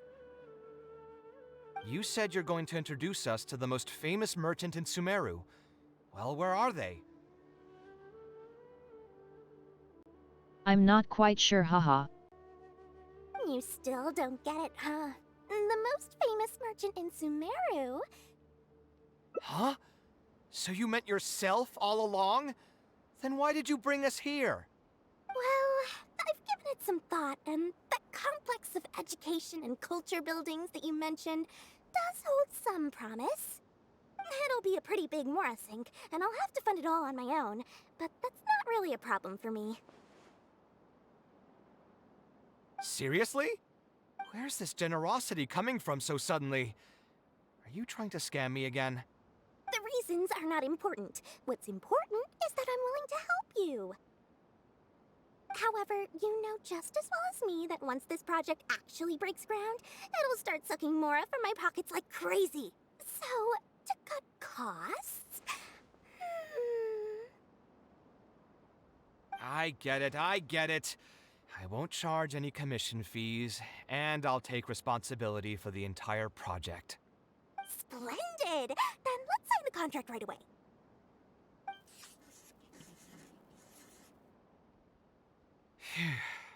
This way, the children of the desert will have some books to read. Their lives should improve a bit after this. Of course, there are a few things better than using my knowledge to help other people change their fates. I must thank you as well, Dory. I used to say you only cared about Mora, which might have been some prejudice on my part. Sorry for that. I will also try to pay back my debts as soon as possible. Now, let's have a quick discussion. Where would you want the library to be built? That will be the most important building. There's no rush. I'll provide you with a copy of the deed when we get back. You can just use the address on the document to find the lot. Huh? The deed? So hold on a sec. The person who has been buying up everything around Aru Village was you all along? Oh my, did I not tell you about that? Yep, yours truly has been buying up all the land. I must thank you for bringing your ideas to me. Before our conversation, I had no idea what to build on all those lots. 100%. So, from my perspective, this has been a great turn of events. I didn't put much in and easily got a lot in return. But what about my commission fees? Huh? Didn't you waive those yourself? I was just gonna say that to cut costs. We mustn't procrastinate and should start construction as soon as possible. But before I could finish my sentence, you volunteered to waive your commission fees and even promised to take responsibility for the whole project from start to finish. I am so touched, really. It's obvious that you used every trick in the book to deceive me. You deliberately paused for a long time while talking about the project and kept glancing at me with that menacing look in your eyes. Huh? You really think so? Well, the contract's already been signed, so there's no point in dwelling on the details. You know what? I'll pay for tonight's dinner. Fine, I'll drop the argument on the commission fees. But since you said you're paying for dinner, I'm going to order the best dishes and booze this place has to offer, and lots of it. Tonight, we're feasting until I've recouped my full commission fees.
We meet again.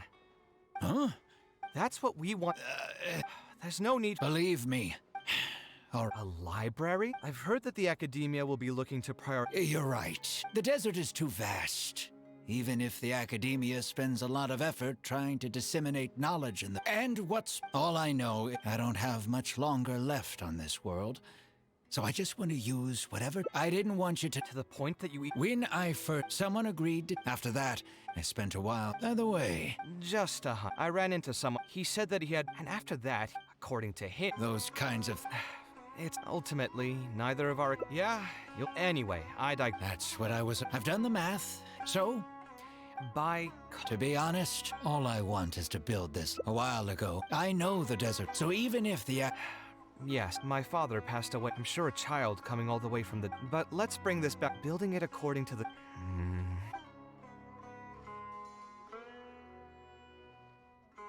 A slightly different style. Give me a minute. Most architects would probably prioritize cutting costs and removing extra features in this situation. Indeed, converting the building into a simple bungalow would solve most of our problems. However, I do not think this would be the best solution. While it's true that the aesthetic value of a building is often viewed as an afterthought, neglecting it has some long-term negative consequences.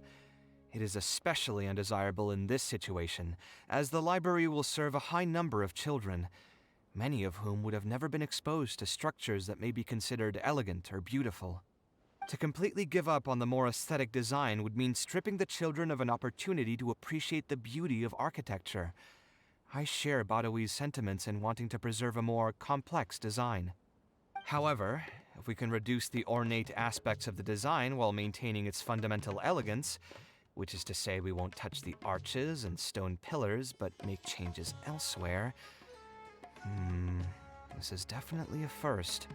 To make up for the loss of regular details, we would need to put a lot of extra effort into the layout, lines, and color. I see. Would that really be okay? It just increases the difficulty of the design.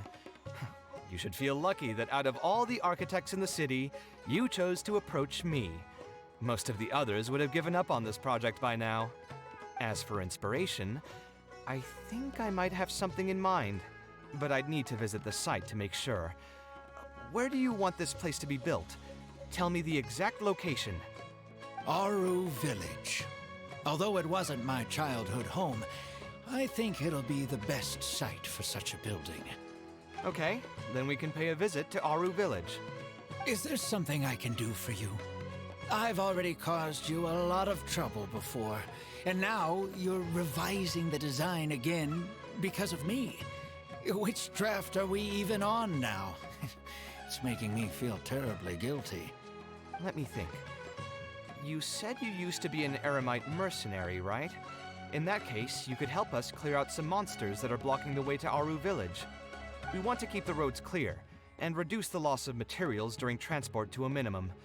If everything goes well, that'll help us save some Mora. All right, just leave it to me. If there's anything I'm good at, it's clearing out monsters. What are you waiting for, then? Let's pack up and get ready to go.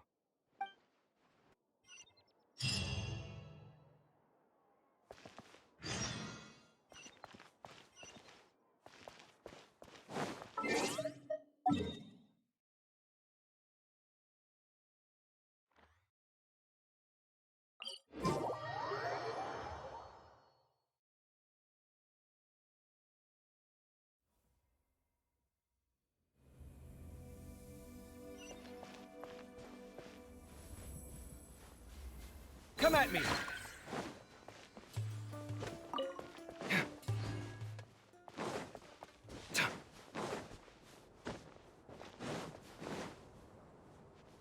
Most materials going from Caravan Ribat to Aru Village would pass through here. There are a lot of monsters out here today. If you find it hard to keep up, just let us know.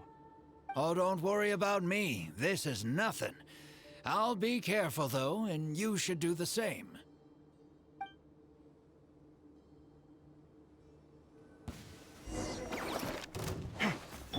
I see everything. No, my sword! Positions. Scanning! Everyone hold hands.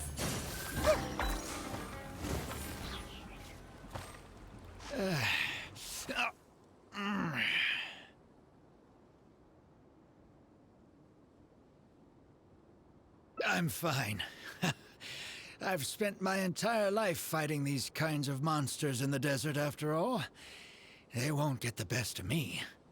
But it's one thing to fight against monsters, and another to fight against an old injury. It's something I picked up when I was young. There were many fights between mercenary brigades back then, and one day someone stabbed me in the back. I don't think much of it back then, but with age, it's caught up to me. Few mercenaries get to enjoy their later years.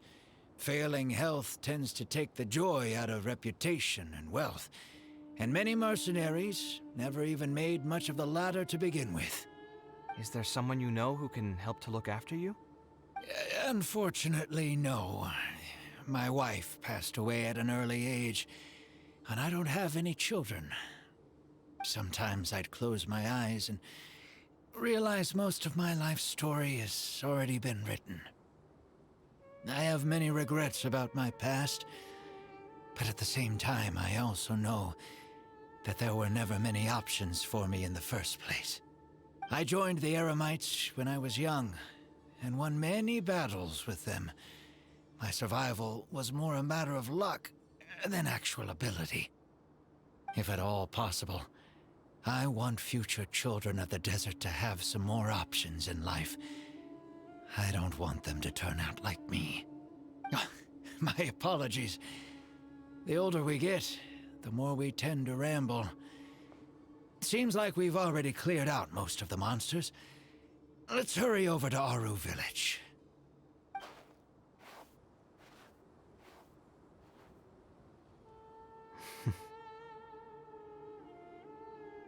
I think it's really admirable of him to spend his whole life savings on people he's never met. Maybe he's doing this out of natural kindness, a kindness that hasn't been eroded away by the struggles of his life. Perhaps. To clarify, though, I don't think I'm quite the same. Some people call me an idealist.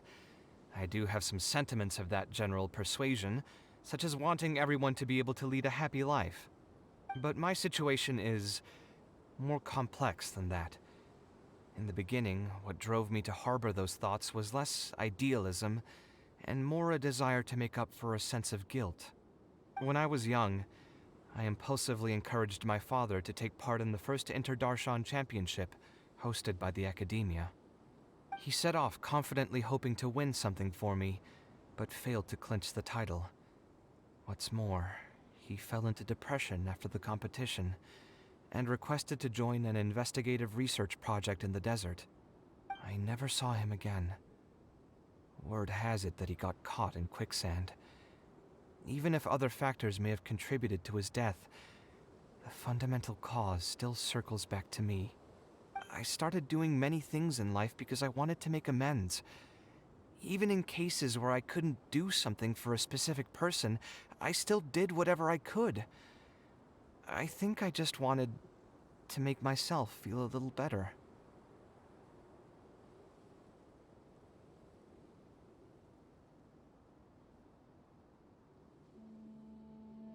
At this point, even I don't know. I've tried self-reflection, but it didn't help. I can't seem to walk away from many things that I see or hear about, even if they don't directly concern me. And I can't quite pinpoint the source of it. Maybe it's just like what those Vahumana scholars often say. It's hard for people to truly understand themselves. I could be doing things out of endless guilt, or I could be doing them out of a strong sense of empathy. It could even just be a matter of conceit. The potential motivations could number in the dozens, but the actions they result in are the same. Anyway, I suppose I don't really mind being called an idealist. They also use that term to describe my father. It seemed to carry fewer connotations back when he was around.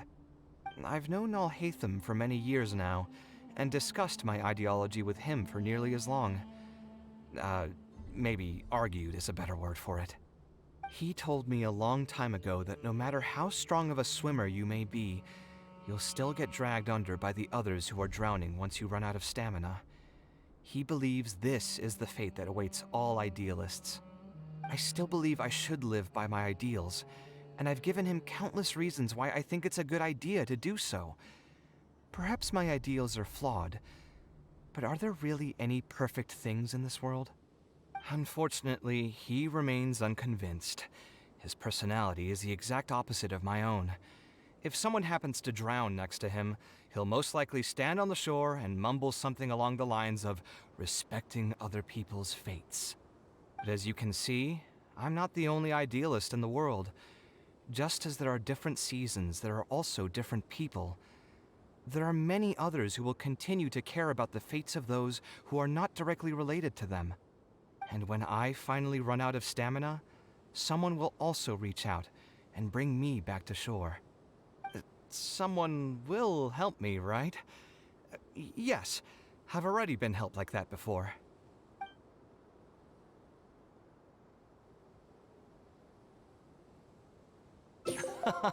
But you've helped me plenty already.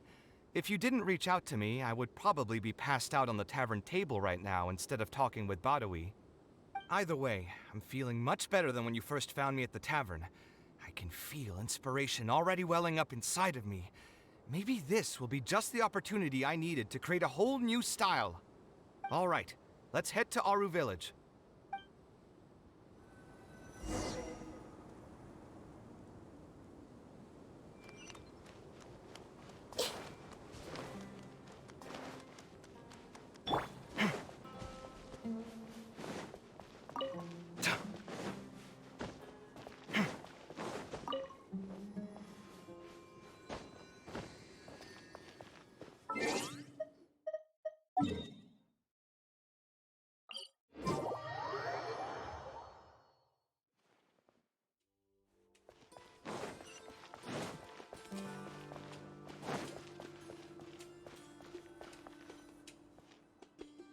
Now that we're here, it's my partner's time to shine.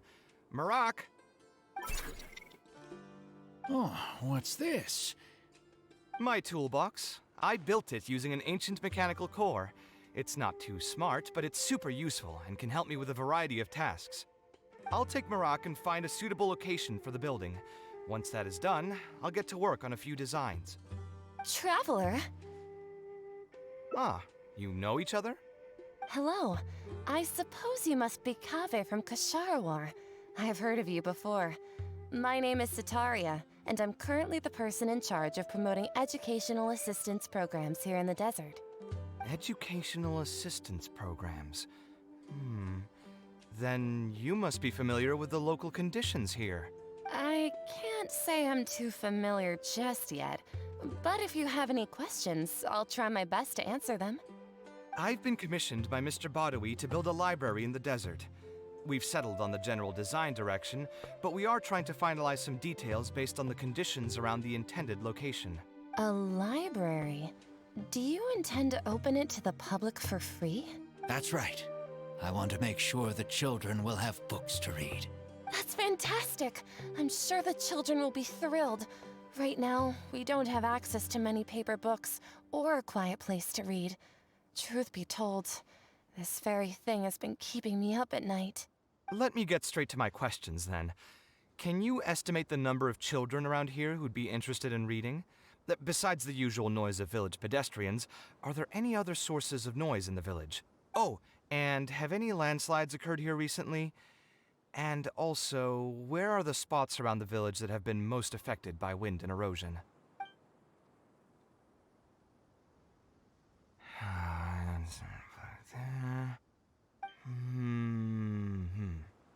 All right, that should be everything. Badawi, let's go over the budget again. We'll keep the building structure the same, but make the place a little bigger, so it'll be able to hold more people and get better natural light. The parts of the project that cost the most will be the insulation and ventilation materials. I'm sure you understand, no one likes to read in a place that's hot and stuffy. I want to make significant changes to the arrangement of the bookshelves, tables, and chairs. I'll go over the specifics of that shortly. I have two plans in mind. Both are pretty minimalist in style, but will provide a very different ambiance from the world outside. Our final cost should be around 70% of the last figure I quoted. The whole thing should take around half a year to complete. Marak has produced a sketch for all of you to see. If everyone's okay with it, then we'll proceed with that as the formal plan. The inspiration just came to me naturally. All I did was put thoughts to paper. I must give you credit, though. If it weren't for your advice and suggestions, I probably wouldn't have landed on this new style so quickly. According to the traditions of my profession, I should probably name this style after you. Let's call it the Traveler style. In the meantime, let's look forward to the day when this building is completed and can finally open its doors.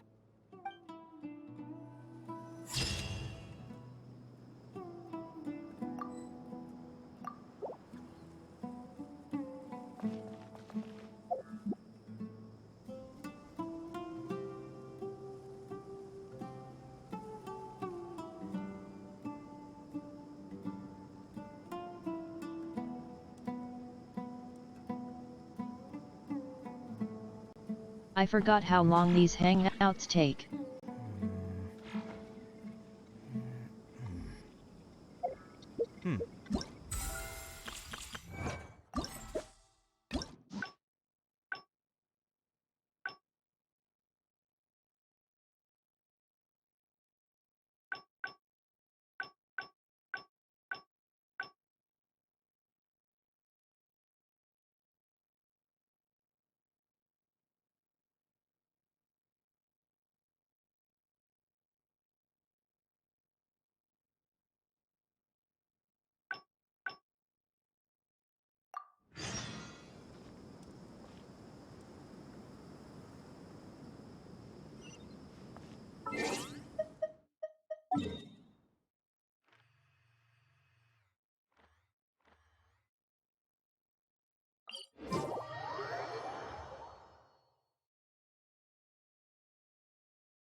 On to the fourth one.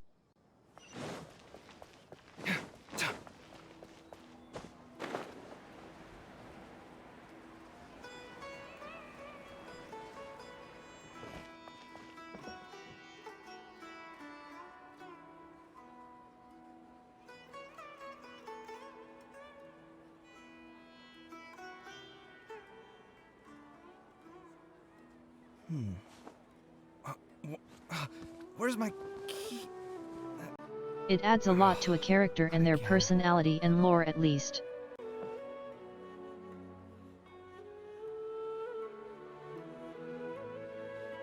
They are really good for the game.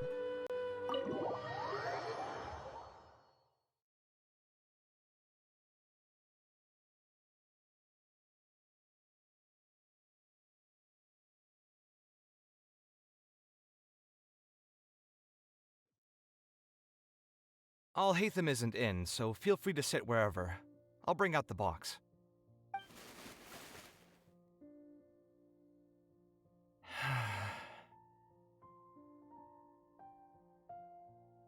Oh, nothing. I just didn't realize how much time had passed. I'm happy for her. Anyway, enough about that.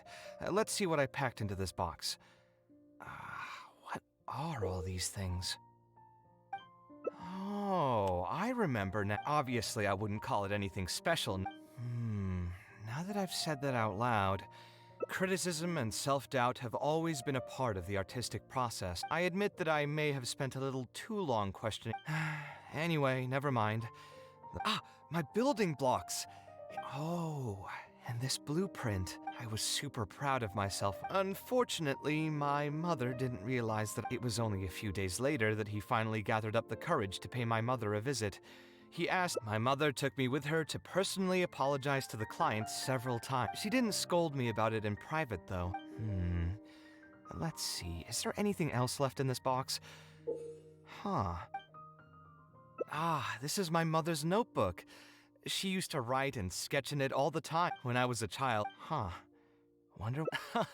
if only I could. Hey, it's not a matter of time, it's a matter of... Who knows? Maybe this time something will click in my head, and the answer will just present itself. Let me think. I could tell what you were thinking. Don't worry, I tried all the easy guesses a long time ago. I've tried my name, my father's name, my mother's name, my grandparents' names on... I've even tried stuff like Love You, Kaveh. I wouldn't try that route again. I have a hunch that it won't be that simple. Yeah, you're right.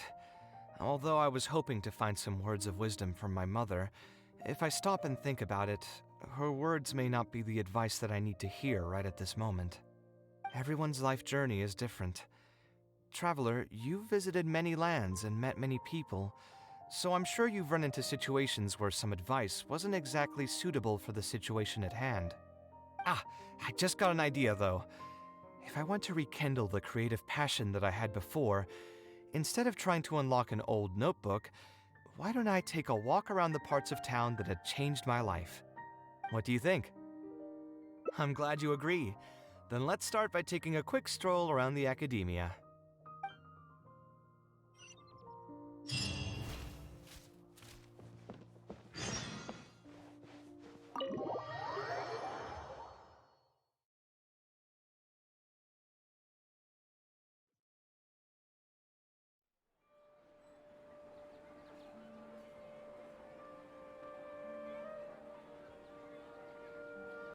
I actually have that game and started it.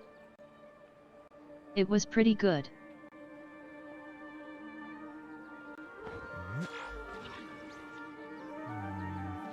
I should maybe go back to it and finish it.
Of all the places in the academia, I remember this one most. When my studies got busy, I used to pull all-nighters here trying to finish my blueprints. Who doesn't miss their time at the academia? Life was a lot simpler then, and we all had far less troubles. I created many designs that I thought were beautiful in the House of Dana. I drew whatever came to mind, since I didn't have to care about budget constraints or turning them into reality. If I had to give a reason, it'd probably be because I like the ambiance here. The academia also had a rule that allowed scholars to annotate any physical books they came across. As a result, the books here are chock full of scholars' wisdom across many generations.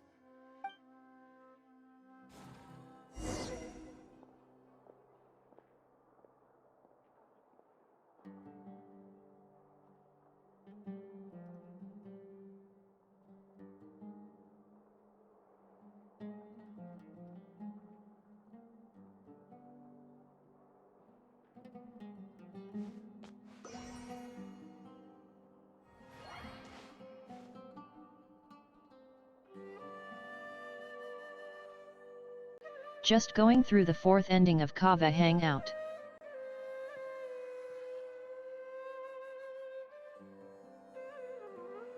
Almost 2 hours deep.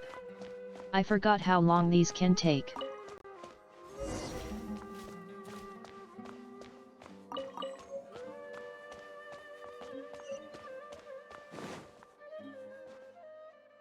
Of all the places in the academia, I remember this one most. When my studies got busy, I used to pull all-nighters here trying to finish my blueprints.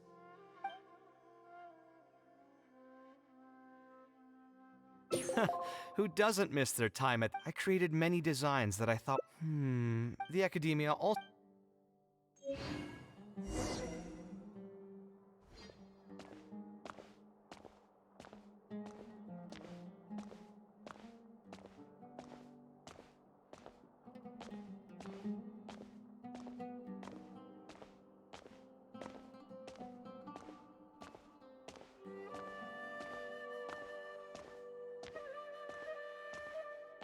Oh, here, this is a great example. This book, History of Ancient Sumeru Architecture, contains some analysis that I did many years ago. Huh? Why is Alhatham's handwriting also in here? When did he ever read this book? I guess it's probably from when we worked on that research project together. Anyway, he probably never cared to tell you this, but the House of Dana is where Alhatham and I first met. I came here to do my homework, and saw him sitting by himself next to that row of bookshelves. A group of Haravatat scholars were chatting near him, but he looked as if he was too lazy to join them. There was a pretty stark difference between him and all the rest of them.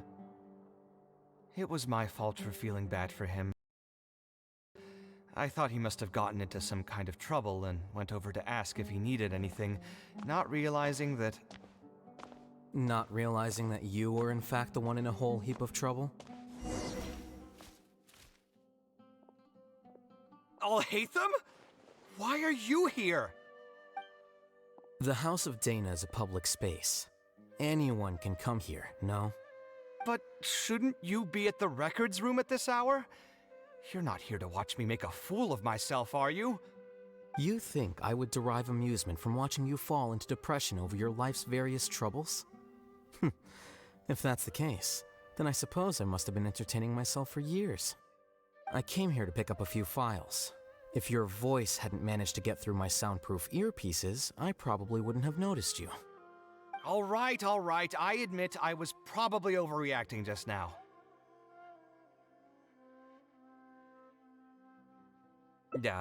Probably not when he's right here with us. As his senior, I shouldn't try to tarnish his reputation. There was nothing embarrassing or shameful about it. When I was still a student at the academia, I once collaborated with Kaveh on a research project. A collaboration is usually beneficial for all parties, but due to issues with our personalities, we ended up going our separate ways before completing the project. We had a number of differences, and they remain unresolved even today. But there's no point going into that right now. The more important question is, why are you at the House of Dana? As a senior scholar, isn't it my responsibility to offer my friend a quick tour and explanation of the Academia's architecture? I see. Then let me guess. Your next stop will be the pavilions around Razan Garden? Our famed architect sure loves showing off that corner to all his friends. Oh, and Kaveh, a lot of the books you annotated have been moved to the innermost section of that bookshelf over there. You'll have to dig them out yourself if you need to find them. Huh? But why would you know that? Don't tell me you finally had an epiphany and realized that there's great virtue in respecting your elder's work. Sure, if that will give you some self-confidence. Leave any words of thanks you may have to the ex-Grand Conservator. The last time he was here, he was complaining that he had received reports from current students. The main grievance being that the annotations are too long and difficult to read. As a result, the books you annotated have been moved to the back shelves. What?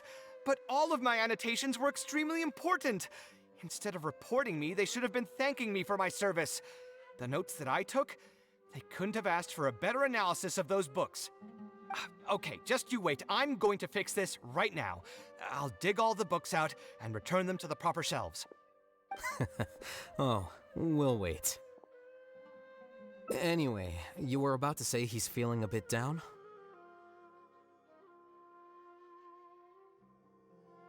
Put through the ringer.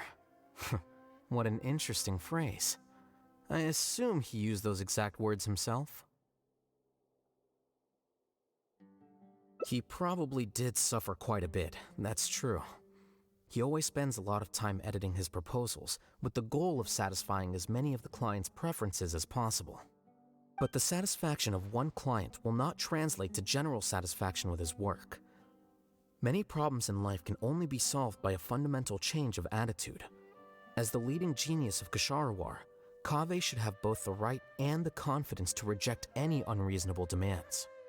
There are plenty of architects in Sumeru who are inferior to him in skill, yet far more irascible in temperament.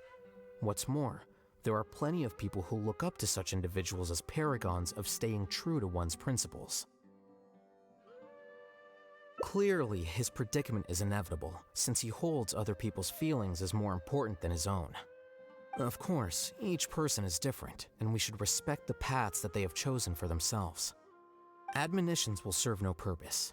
People tend to succumb to familiar pitfalls, and this is especially true for those who believe it's their duty to carry more burdens on their shoulders.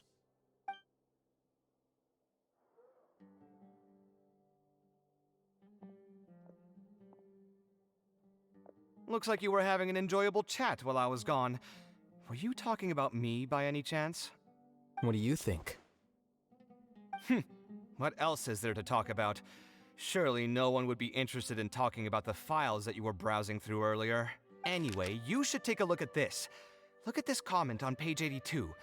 Dear Kaveh, thank you so much for annotating this book in such detail. It was a great help to me. See that? Now that's how a student should treat their seniors. And it looks like you're already in a much better mood now. It really doesn't take much to make you happy, huh?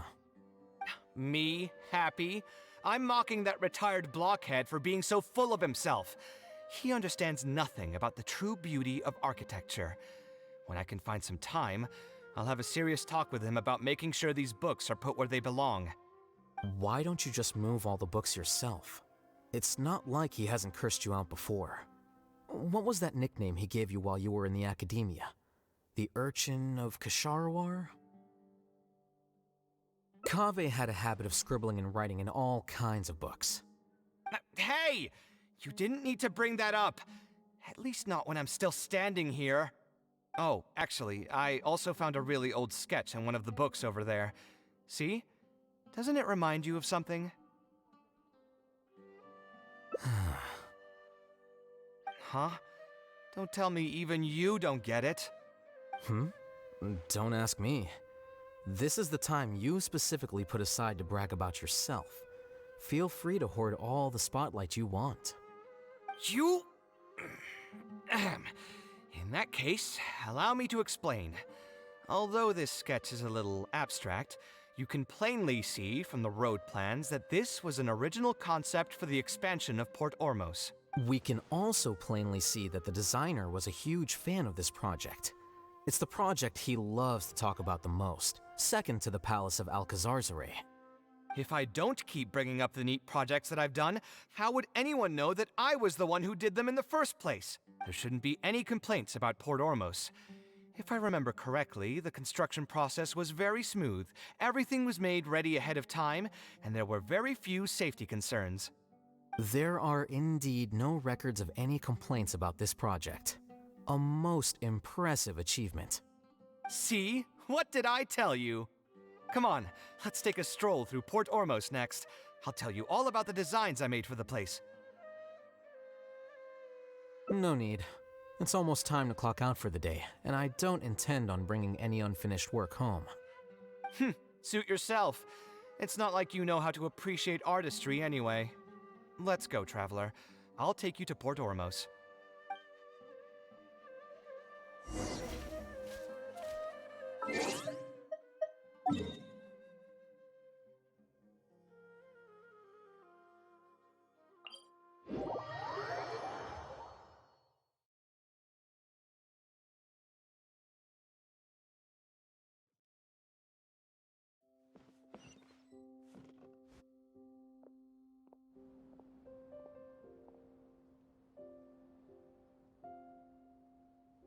Port Ormos.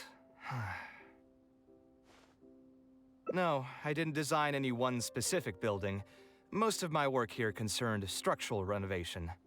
Port Ormos had already existed since I was still a young child. It wasn't as large as it is now, though. It only came to its current size after a sizable expansion. I was part of that project. The arch bridge over there, for example, that was one of my designs. When I was first tasked with the project, I decided to reference the growth patterns of nearby trees to split Port Ormos into 2 levels. My goal was to improve the overall utilization of space. We ran into a lot of issues during construction, but thankfully, we were still able to achieve the original vision.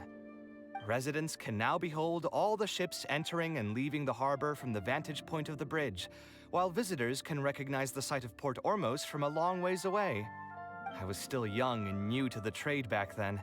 I could hardly believe that an idea in my head could become reality and remain in the world for many years to come. The true cornerstone of the creative process.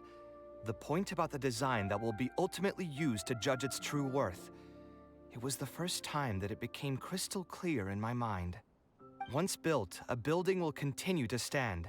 Countless people will see it, and countless more will step inside it. Its final worth, whether it's good or bad, will be assessed by the countless generations of people that interact with the building during their lives. Hey, come on in. LOL.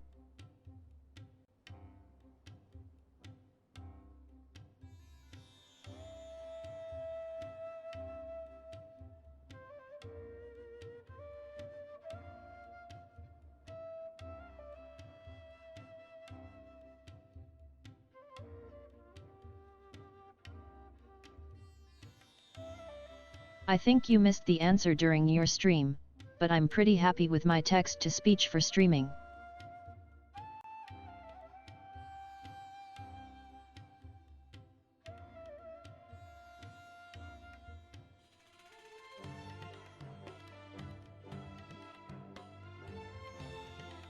Then I can still eat noodles when gaming and no one will ever know, mwahaha.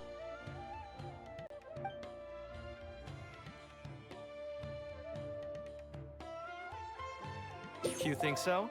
I'm glad to hear that. But even with this project, I still had one small regret. My budget was tight, and I was unable to use the higher quality timber I had originally intended for the design.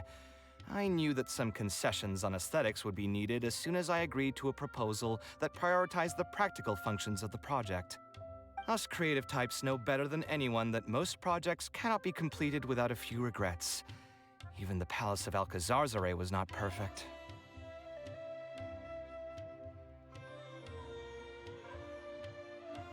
Yeah, you're right. I should learn to look toward future opportunities, and believe that any regrets I have can be overcome in time. We've spent long enough here. There's still one last place I want to go, but it's a little far.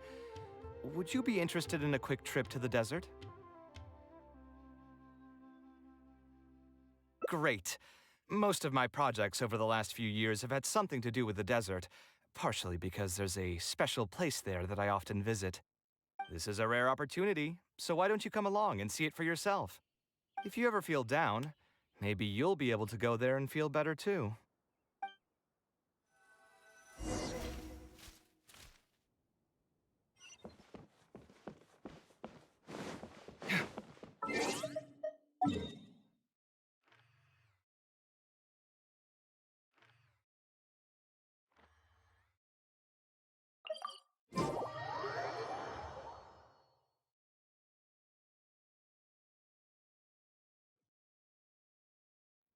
Who would have thought that so many primal constructs could have congregated here while I was gone? We won't be able to sit and talk peacefully with these guys around. Let's clear the area.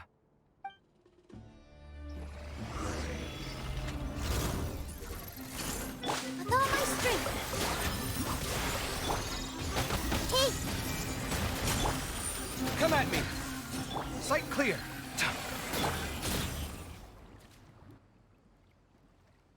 Isn't this place great? I often come here to clear my mind when I'm dealing with a difficult situation. You know what I mean. Everyone finds themselves in frustrating situations once in a while. Just take me as an example. My family life got shaken up quite a bit when I was young. I struggled in school, and I got into a huge pile of debt building the Palace of Alcazar's. Although Alhaitham thinks that it's because of my personality that I continue to live in the shadow of the past, I think it's also just a part of life. Plus, if I look back, I've honestly had my fair share of good luck as well. You could probably say I've followed in the path of my mother. Like her, I've gained a name for myself as an architect, built something that's seen as my magnum opus, and found many projects that others have entrusted to me to finish. Life is too boring when you live with no enthusiasm and passion. Only those who believe in the inherent meaning of it can capture the small nuances of everyday life and turn them into inspiration for beautiful designs. Of course, I will concede that loving something also means taking it to heart. So to an extent, caring is also a source of pain. If I didn't love my work, I wouldn't be so torn up about it all the time. But still, isn't this place beautiful? Despite the erosion from the winds and changing seasons, you can still perceive its past beauty and glory. With different landforms come different architectural styles. The desert's history has left it with few records regarding its buildings, so I often visit the desert to investigate things in person. The sight here has moved me ever since the first time I laid my eyes on it. I told myself that one day, I would also be able to create buildings that move others. My pain will one day fade into nothing just as I reach the end of my life. But buildings are different. They are far more valuable than most materialistic things, and far more durable than human flesh. As long as there remain souls in the world who can decipher the meaning behind them, they will also have acknowledged me across the vast stream of time. If you were to ask me what art is, that would be my answer. You think so? But I feel I've always been like this. Remember that question I brought up before? The one about whether I should see art as a divine gift of inspiration from the gods, or as a product of my own existential struggle. I still haven't found an answer to that yet, but if art wasn't inherently paradoxical and enigmatic, then people probably wouldn't be drawn to it. Those who pursue art will be unable to avoid the pain that it naturally brings. Will often be floating on cloud 9 one second, and sinking in a mire the next. I'll try gathering my thoughts again once I've found a way to define art in the first place. In any case, thank you so much for listening to everything I had to say.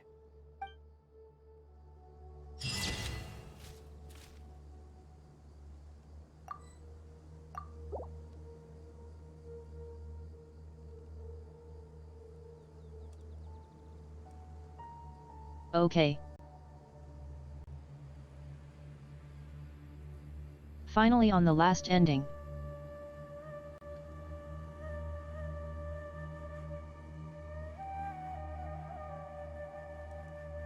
But I have a feeling it won't come so quick.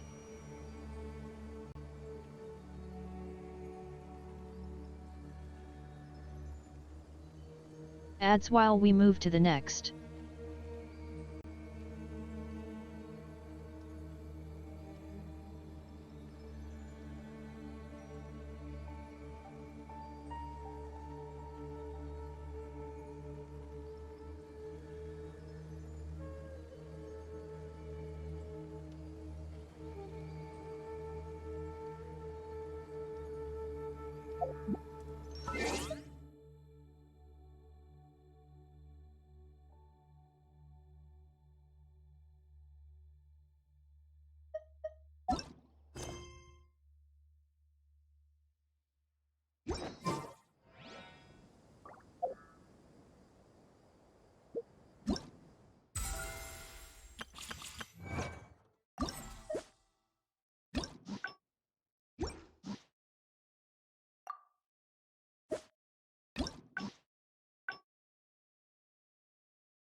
Well, hey.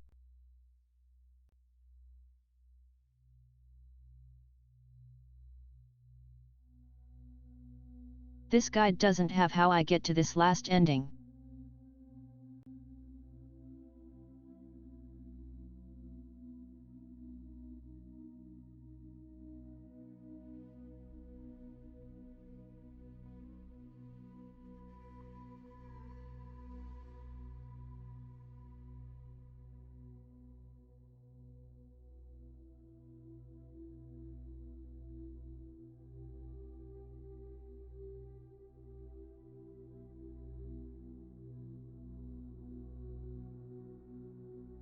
Yet.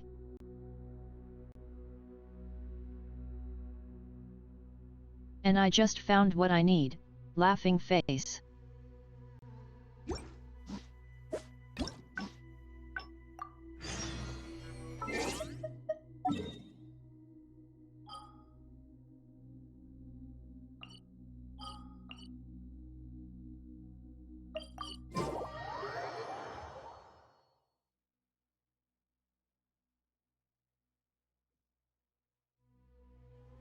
By the time I get to the last ending, I just want to know how to finish up.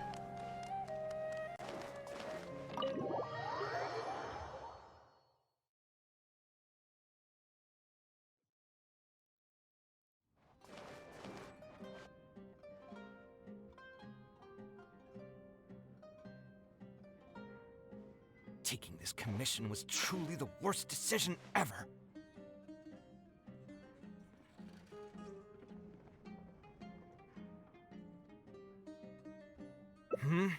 Actually, while we're on that, what are you doing here at the... Stress is just an inescapable part of being a working adult. Boss, do you want something too? I'll put it on my tab. Wine in a glass. I know you're already keeping a secret from that guy, though. Another glass, please. You've got it, sir. I gotta say, though, it almost feels like you're saying that It really is but perhaps getting used. I would spend I suppose, though, that all of this makes... Here's your drink. Boss? The meaning of art. Anyway, I don't know about... What do you think? Exactly.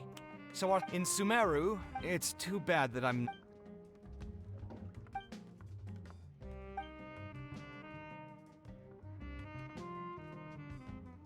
Sounds great to me.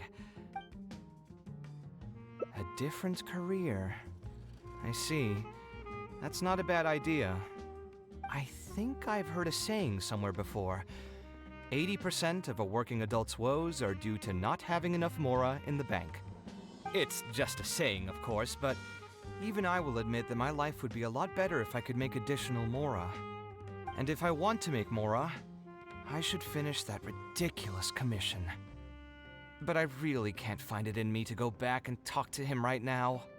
Hold on. I just remembered that I used to have a senior classmate by the name of Alkami. If memory serves me right, he's no longer taking private commissions, but he's still doing pretty well for himself. Maybe I'll be able to get some advice from him. Yeah, I should get on this right away. No more wine for me today. I'll grab the bill and be on my way.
Ah, Kaveh, it's you!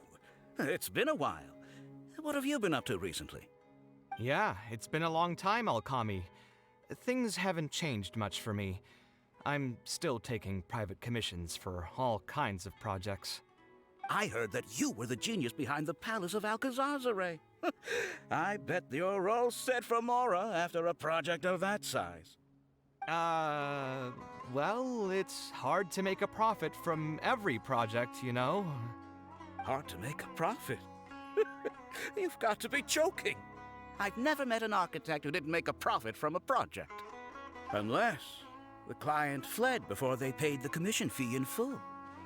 But that doesn't sound right either. Doesn't Dory have a pretty decent reputation in our local business circles? I don't think she's ever been involved in any kind of big scandal. Well, about that. I mean, it was complicated. I understand. Either way, doing one project after another sure gets exhausting over the years, huh? I've been there, so I can feel your pain. I mean, I obviously never had your reputation to live up to. That must have been stressful. But I'm sure we've faced all the same problems. Trying to keep your client in a good mood while you're trying to stop them from micromanaging things they don't know the first thing about. I don't miss it. Thankfully, that's all behind me now.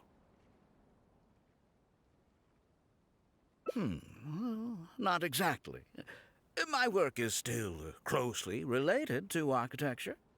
Judging from the look on your face, you're still strapped for Mora. That's quite unfortunate. You're the most artistically gifted graduate the Kasharawar Darshan has seen in decades. But it looks like you still have a lot to learn in terms of making Mora. With that said, us Kasharawar grads should still look out for each other. What if I told you about an idea that'll absolve you of all your Mora troubles going forward? Are you serious? But something like that has got to be some kind of top-level business secret. Are you sure you can just share something like that with me? Besides, I don't want to just take something like that without offering anything in return. I still have a little Mora. Or is there something that I can help you with? Oh, you're too kind. This is just a simple tip. Even if I didn't bring it up, I'm sure you'd hear it from the others sooner or later. The idea is this. I recently opened up a training center with the goal of educating people in architecture design. Compared to the classes taught by those old fossils at the academia, my classes are more condensed and streamlined and will allow people to quickly get their foot in the door. Unlike the academia, I won't turn down anyone who's interested, rich or poor. As long as someone wishes to learn more about architecture, I'll accept them into my training center. It just so happens that I'm still looking for a few more instructors. So, what do you say? Interested in coming over to give a few lectures? Regardless of the pay, I can already guarantee that it'll be far more comfortable than working on random people's private commissions. Ah, so you want me to join you as an instructor? That does sound like something I'd be able to do. Sounds like a pretty stable job, too. What do you think, Traveler?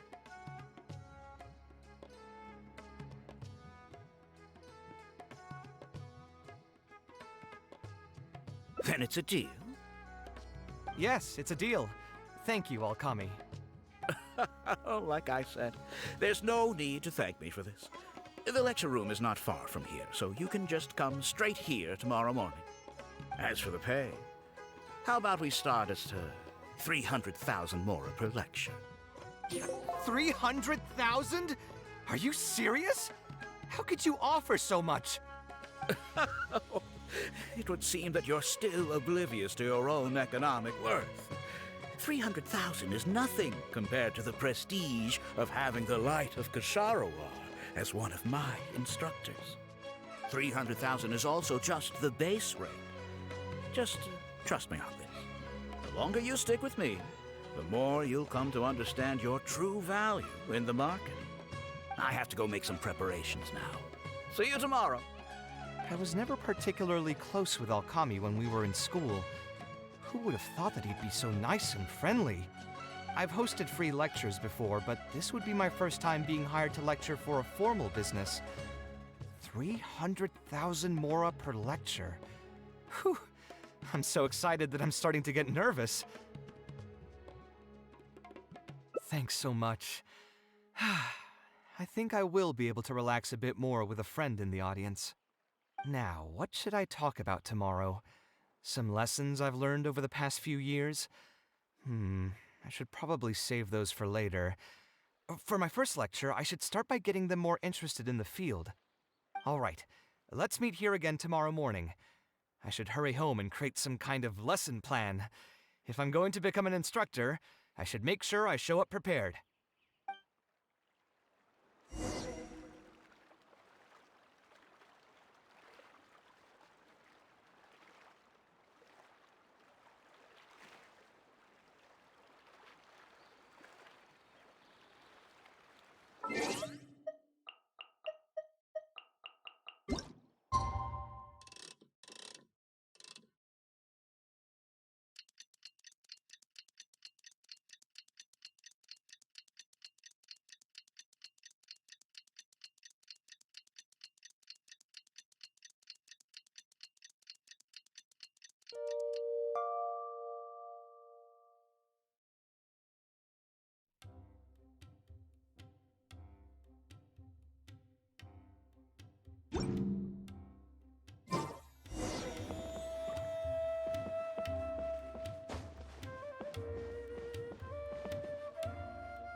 Oh, I didn't expect you two to get here so early. I was up last night preparing for the lecture, but I ended up getting so excited that I couldn't fall asleep. Here, I've prepared a lesson plan. Do you want to take a look? Lesson plan? I must commend you for your dedication. But the training center has already developed its own set of teaching materials. Instead of using your own plan, you can just use what we have here. Of course, you're always welcome to work in some of your own content to add some fun and flavor. Sure, be my guest.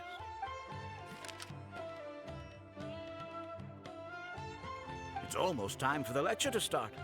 Feel free to head in and start the class whenever you're ready. Huh. So you've already developed your own set of teaching materials. Seems like I won't need the stuff I've prepared after all. Anyway, shouldn't be a problem. I'll just go ahead and use your materials. There's something else I want to ask, though. This isn't going to be a large class, is it? No need to stress. There are only 20 people in this class. There are 14 classes at my training center. Out of all of them, the first class has the best grades, so I've directed them to you. We'll see how well they take to your lectures. 20 people, huh? All right. I think I can handle that. Oh, and one last thing. In the interest of keeping a quiet learning space, only instructors and students are allowed in the classroom when class is in session. I'm sorry to say this, but your friend will have to wait outside while you teach the class. Sorry about that. I'll meet you at the door when the class is over, then.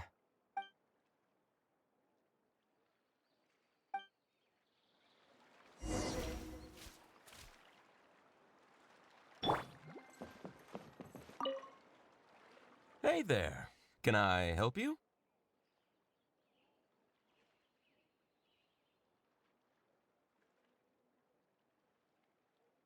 Oh, Kami? You mean that rich guy who's been making quite the name for himself? Yeah, he commissioned a set of furniture from me a while back. Paid a great deal of mora for it, too. I heard he earned a fortune working as a renowned architect. Now he's opened a training center so others can follow in his footsteps. If the tuition wasn't sky high, I'd enroll my child in a heartbeat. Architecture really sounds like a lucrative profession.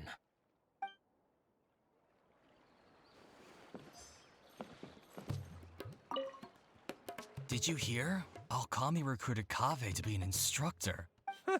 I bet that'll boost his enrollment numbers. Really makes you jealous, eh? If you think about it, Alkami was never that talented himself as an architect. If we're just talking about professional skill, no one would pay for a class with him. That's true, but you've got to admit, his advertisements are really effective. After all, the Academia only admits those that can pass its entrance exam, so only a few people could hope to study architecture in the halls of the Kasharwar. For those who can't pass the exam, or who just want to jump straight into the industry, the training center is the best bang for the Mora. Man, to have that kind of business acumen.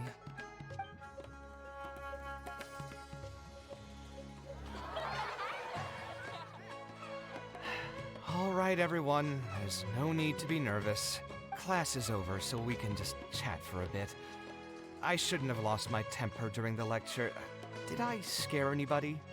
No, you weren't scary at all, Mr. Kaveh. We were just a bit lost and didn't get what you were talking about. Oh, don't get me started. I was trying to use Alkami's materials, so I flipped through some pages and gave them a closer look. The more I read, the more upset I became. Alkami may fool an amateur, but he can't fool anyone who's active in our profession. The materials he made are completely useless for teaching real architecture. In my opinion, the most important skill of an architect is their ability to craft a design. In other words, they must be able to conceptualize ideas. There are tens of thousands of buildings in the world, as well as a countless number of architectural styles. Some designs emphasize aesthetics, while others prioritize practicality. The architects who can critically evaluate the quality and fit of different designs are those who can come up with great designs of their own. But you won't get any of that from the teaching materials they're using here. All these students are doing in class is rote memorization of existing designs. They are learning nothing about the underlying principles. How can they expect to become real architects? When they're done with this class, all they'll become are dilettantes with a pitiful smattering of architectural knowledge. But Mr. Kaveh, we didn't really understand anything you said after you threw away the materials either. What's the big deal anyway? It's not like we're looking to make some works of art. We just want to make some Mora. You're studying architecture to make Mora? Yeah. Why else would we be studying here? My biggest dream is to become someone like Mr. Alkami. Once I finally make my fortune in architecture, I'll be able to buy anything I like. Huh. In that case, I'm afraid you'll probably be disappointed. The reality is that the work of an architect is very difficult, and the pay is not lucrative at all. Believe me, I'm a perfect example. But how? Mr. Alkami just told us last night that you made a killing by building the Palace of Alcazarzare. He also said that as long as we graduate from his class, waves upon waves of people will reach out to us with private commissions, and we can just sit back and wait for Mora to fill up our pockets. It won't be long before I can put these miserable days behind me. Come on. And you all believed everything he said? But Mr. Alkami is really rich, isn't he? You... It's pointless trying to argue this with you right now. You've already filled your heads with pipe dreams. Let's go, Traveler. Let's hear about Alkami's true plans from the man himself.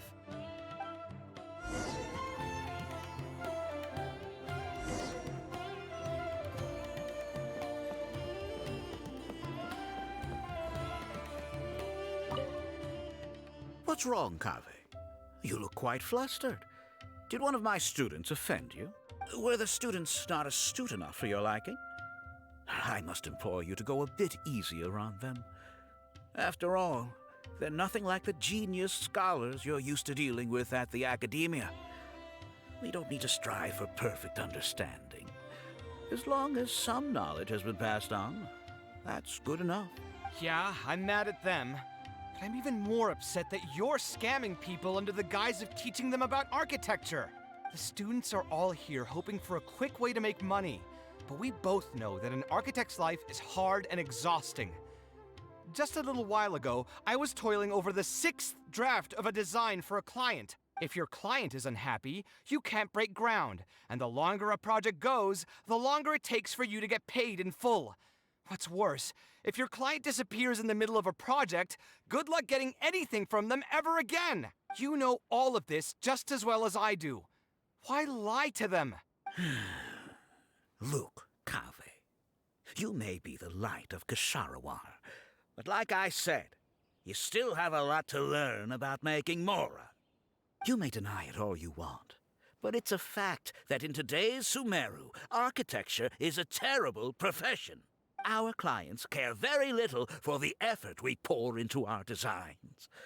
Instead of appreciating us, they spend all their time nitpicking details and demanding changes, often forcing all kinds of ridiculous ideas onto us. I suppose that's more or less true. Go on. Why should we cling on to a profession that's difficult and unrewarding? If the field is dying, then a person who still wants to make a good living will just have to change their strategy.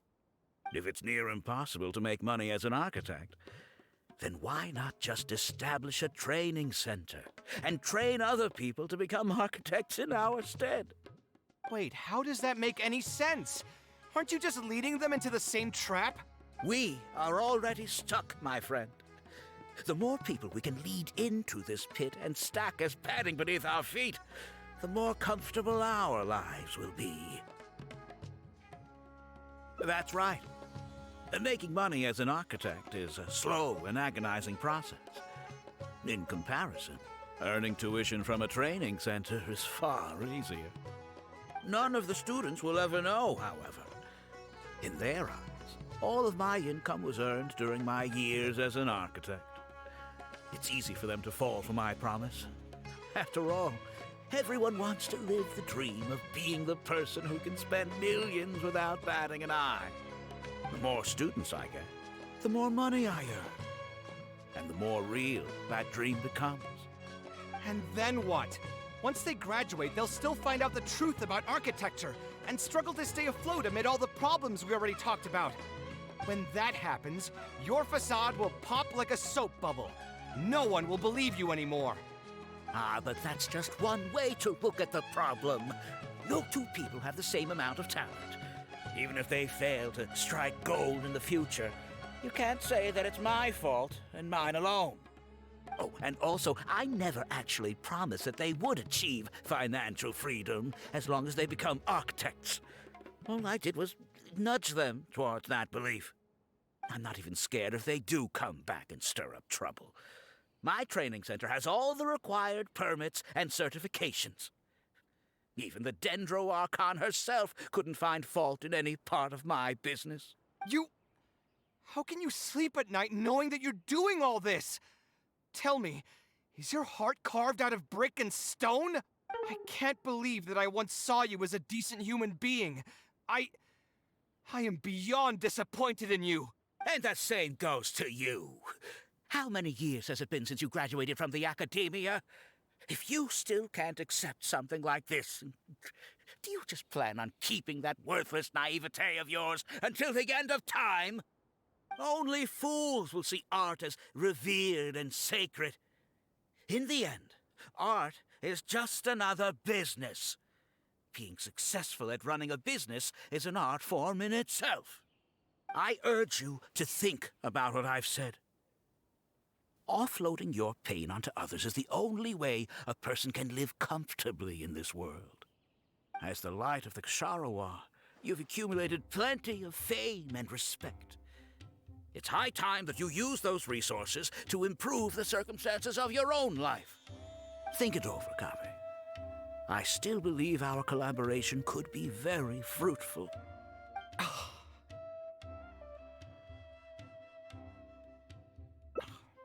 I'm so mad, I feel a headache coming on. There's nothing more I can say to him. I'll resign from my position as instructor. Of course, I'm sure you've realized that as long as I remained at this center, he would be able to use my name to advertise this place. Even if I just sit back and do nothing, others will be deceived and suffer because of me. He is right about one thing, though. These kinds of training centers are everywhere. And even if the academia was to find out about it, it's unlikely that they would take any real action against it. The most that they could accuse him of is false advertising. And even that would be hard to prove. Oh? Did you notice something else?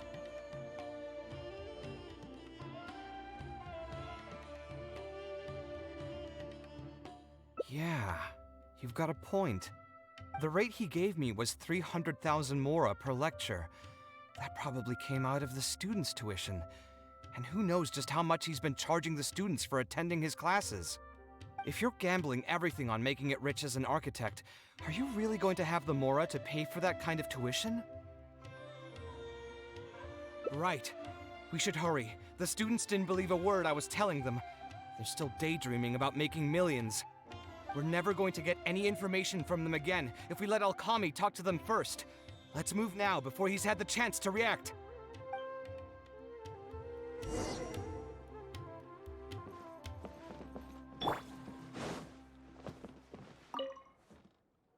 Oh, Mr. Kaveh?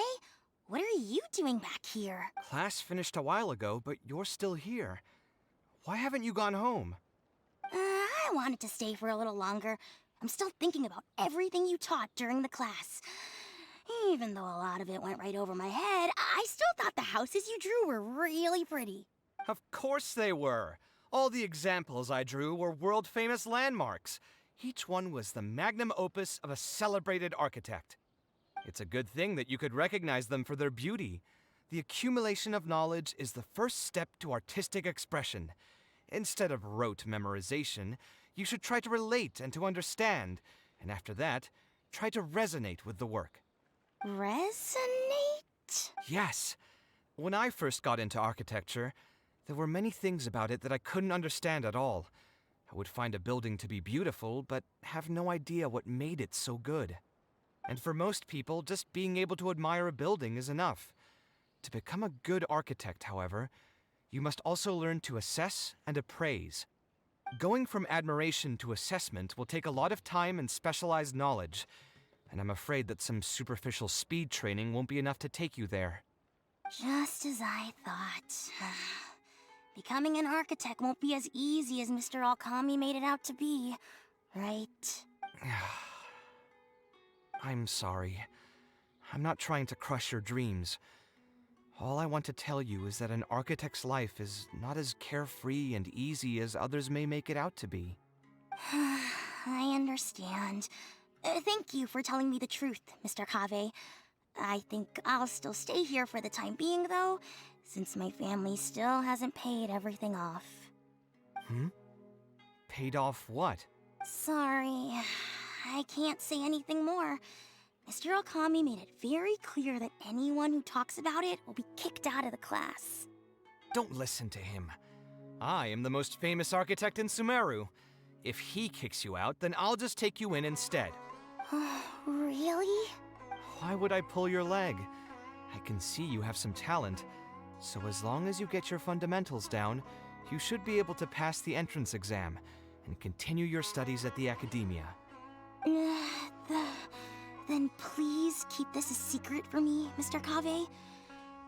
Truth be told, my family is not very well off, so we couldn't really afford the tuition for this class.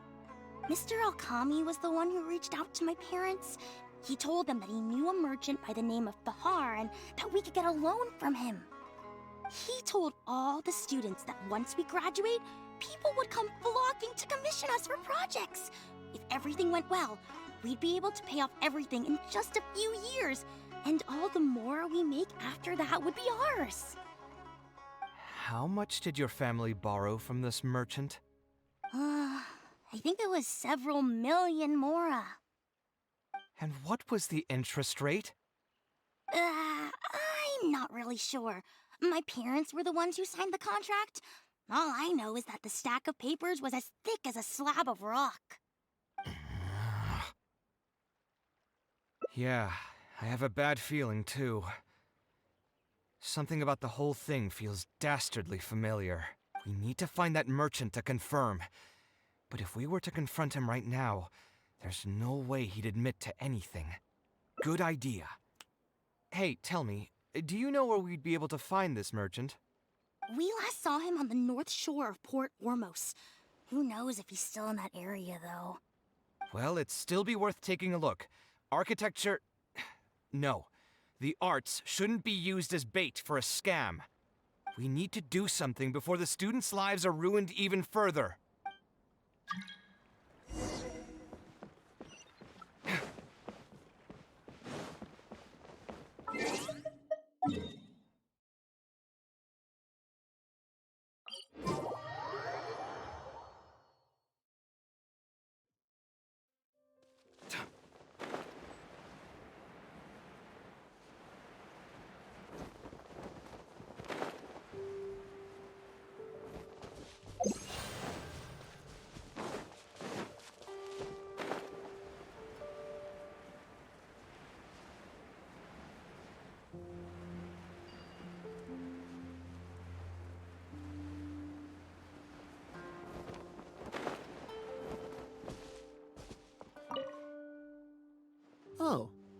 I don't think I've ever seen you guys before. Here for business? You're Fahar, right? Yes. May I ask who introduced you? Alkami. My friend here wants to enroll in his architecture class, but they're a bit short on money. Alkami told us you're the man to go to in this kind of situation. Oh, sounds like his business is booming. How much do you need? Let me see. I'd say around 3 million mora. Oof. You call that a bit short on money? Anyway, since you're here because of Alkami, I can work things out for you. Make sure you sign the contract, though. Lots of people are borrowing money from me nowadays. Ah, here you go. Don't worry, there's nothing particularly unusual about it. All you need to do is pay back the loan in full within 3 years. And what if they won't be able to pay it back? What do you mean, won't be able to pay it back? Once you graduate from Alkami's place, you'll be making millions of mora a year. Easy! At that point, paying this off will be a piece of cake. And even if you were to run into some difficulties and need to delay the installments, it's no big deal. We're all reasonable people here. If you can't pay quickly, you can just pay it back over a longer period. All that would change is your interest rates would get a little higher. It's hard work running a business. If we're taking risks to supply you with mora, it's only fair that you take on a bit of the financial risk as well. Anyway, there's no point in tying yourself in knots over the contract. With the way you're reading every single line, it's like you're worried you're about to get scammed out of your whole life savings. Why would I lie to you? Tons of students at Alkami's place have signed the contract. Aren't they all doing pretty well for themselves? I just did some calculations in my head. When you say the interest will get a little higher, do you mean it'll get higher than 30%? Of course, the contract did a great job of trying to obfuscate that fact. It only listed the amount that you'll have to repay every day, which gives the false impression that the amount hasn't actually increased by all that much. If you actually do the math, however, it's clear that the amount you need to pay on interest alone will amount to hundreds of thousands of mora per year. Most people can't even make that much mora in a year. Your greed really knows no bounds. Even my creditor doesn't dare to raise rates that high. Once a family's signed on to a scheme like this, there's no getting out. What are you trying to say, huh? I figured something was off when two well-dressed people came looking for a loan. Think you got the better of me? Too many people are sticking their noses where they don't belong these days. Luckily for me, though, this is a pretty secluded spot. Hey, come out and teach these guys a lesson! Eremites? I've already fought off more than my fair share of them when I was working in the desert. There are only a few of them, so they shouldn't pose much of a threat. Marak, you're up! Lucky today. Everyone hold hands! I'll run this one. Who are you and what do you want? I don't think we've done anything to hurt or offend you. So why go this far to destroy my livelihood? Debt has the power to upend your whole life. I know very well just how miserable living in debt can be. But my debts are the culmination of many different factors, and my interest rate is still somewhat reasonable. As long as I continue to work with my situation in mind, my debts will eventually be paid off. But these students are different. They have neither the mental preparation nor the financial resources to pay back a debt like this. You sold the dreams of becoming an architect to the students as bait, urging them to take on insurmountable amounts of debt to satisfy your greed. Ha! Everyone knows there's no such thing as a free lunch. It's their own fault for falling into the trap. And if we're going to talk about greed, aren't those students the ones who are blinded by it? They completely ignore the risk that's right there in front of them.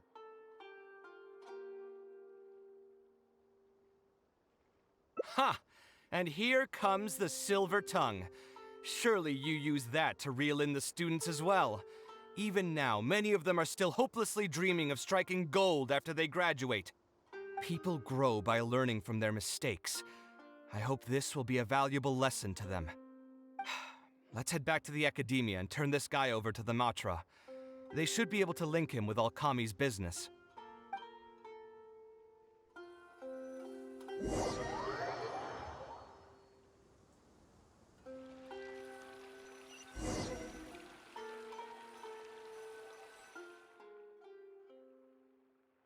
Sino? Didn't think I would run into you here. My vacation just ended not too long ago, so I'm going over some cases at the academia. Who's this?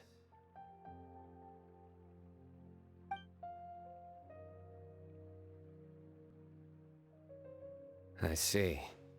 Charging an interest rate over 30% indeed constitutes a crime. As it is highly likely that Alkami is also benefiting from this scheme, the Matra will open an investigation on him as well. The training center will be closed until further notice. Any funds we manage to recover from the suspects will be returned to the students. It's unclear how much we'll be able to get back, however, given their extravagant spending. That should still be enough. Once the students realize the error of their ways, they won't fall so easily for such traps in the future. Anyway, thank you for your help. I hope this won't be too much trouble for you. It's no trouble. Just another day at work. How did you two get tangled up in this anyway?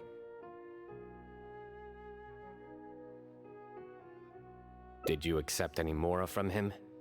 He promised to pay me 300,000 Mora per lecture, but I resigned as soon as I finished the first session. I didn't take a single coin. Ah, that's good. What do you mean, that's good? Would you have taken me into custody as well if I had actually accepted any Mora? I wouldn't have gone that far.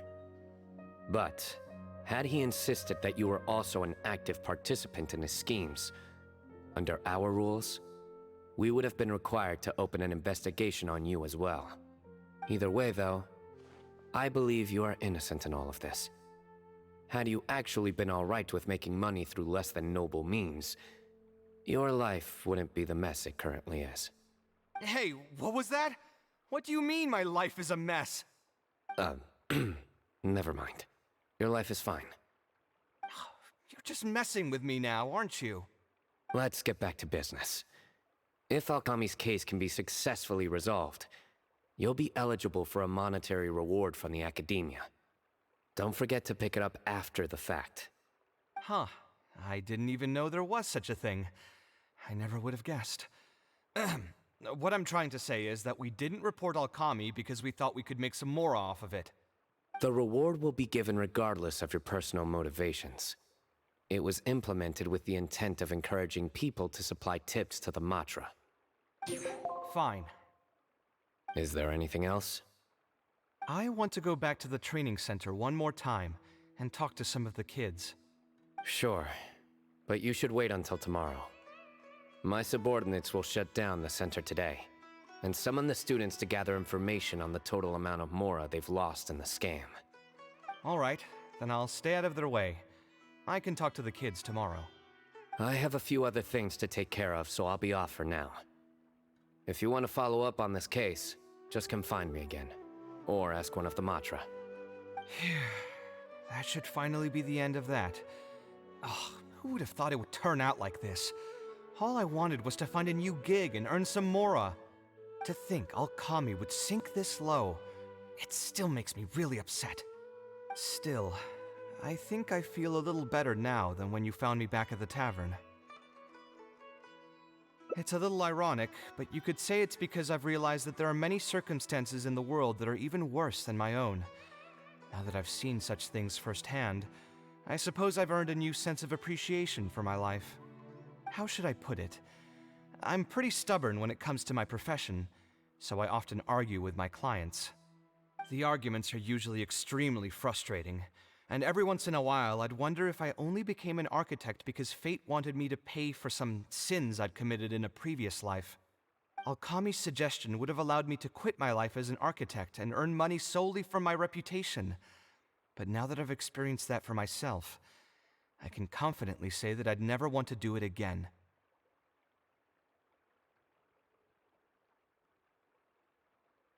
Every scholar has their own sense of pride and a line that they don't like to cross. Of course, when faced with the vicissitudes of life, Some will surrender these things to seek a more comfortable life. I can understand that. Just speaking for myself, though, I don't think that's something I'd ever be able to do. The voice in my heart would just keep repeating one thing. The moment I turn away from my dreams would be the moment my career ends. If I stopped devoting everything to my creative activities, I'd be able to lead a more comfortable life, but at the same time, my sense of intuition and understanding for the arts would also begin to degrade. At that point, any materialistic ease I may have gained in life would just become another form of torment. In comparison, my current life comes with its share of difficulties, but at least I'd never have to deal with that kind of existential reckoning.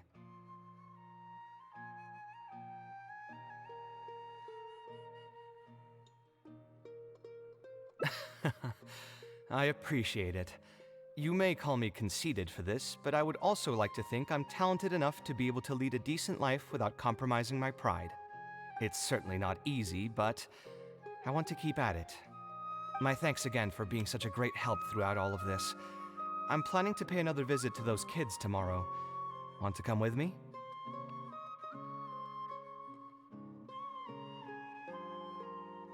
All right, I'll see you tomorrow then. Get some good rest.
Time to act.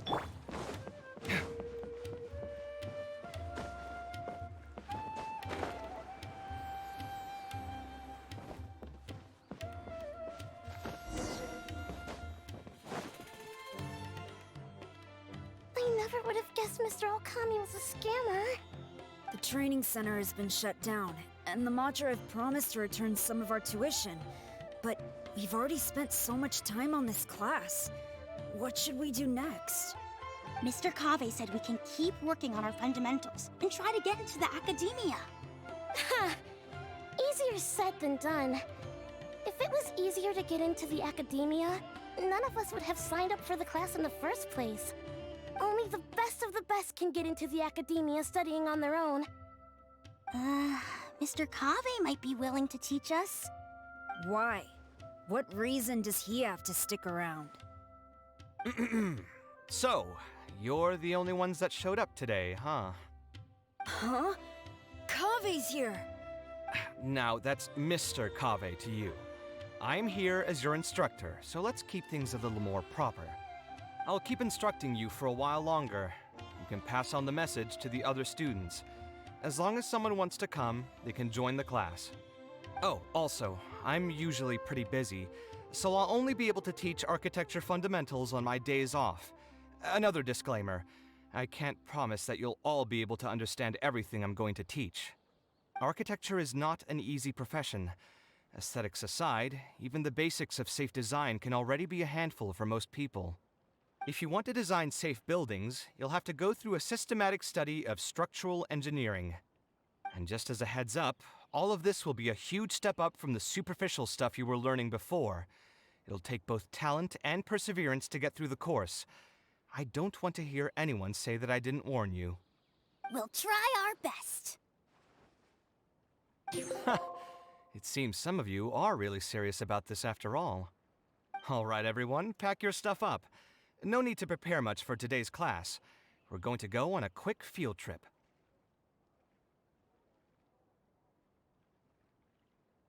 You'll know once we get there. Come on, let's get going.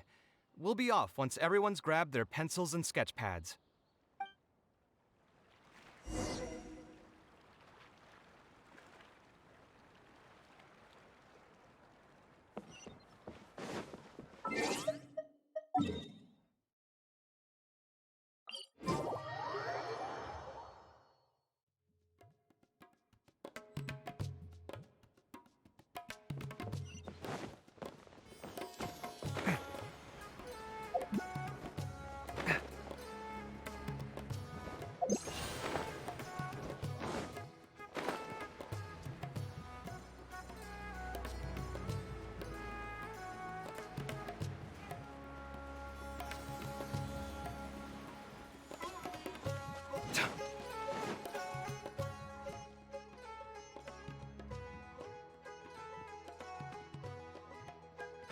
This lighthouse has been around for a long time, and I handled its renovations when I first graduated from the academia. The point of today is not so much about the lighthouse as a building, however. I just want you to take a look at it and do a bit of self-reflection. If you were tasked today with designing a building, how would you want it to look like? Don't think about how you'd actually go about building it for now. Just put your ideas to paper and draw the prettiest building that comes to your mind. So, it can be, any kind of building? Yep, as long as you think it'd look good. It doesn't even necessarily have to be a building. If you want, you can draw trees, the ocean, or even a garden area. Draw whatever you'd like. In my experience, it's best to approach the study of architecture from a point of personal interest, rather than for the sake of a career. Both the study and practice of architectural design are extremely difficult. A person who's forced to work on projects that they don't resonate with will only struggle and suffer. So at least for today, I hope the students will be able to create something that they enjoy. There's no need to think about it too hard. They'll have plenty of time in the future to revisit the design and make changes. What do you think? Want to try your hand at it as well? Don't forget that this is a free class from Mr. Kaveh, the Light of the Kasharwar. On a normal day, this would cost you 300,000 mora.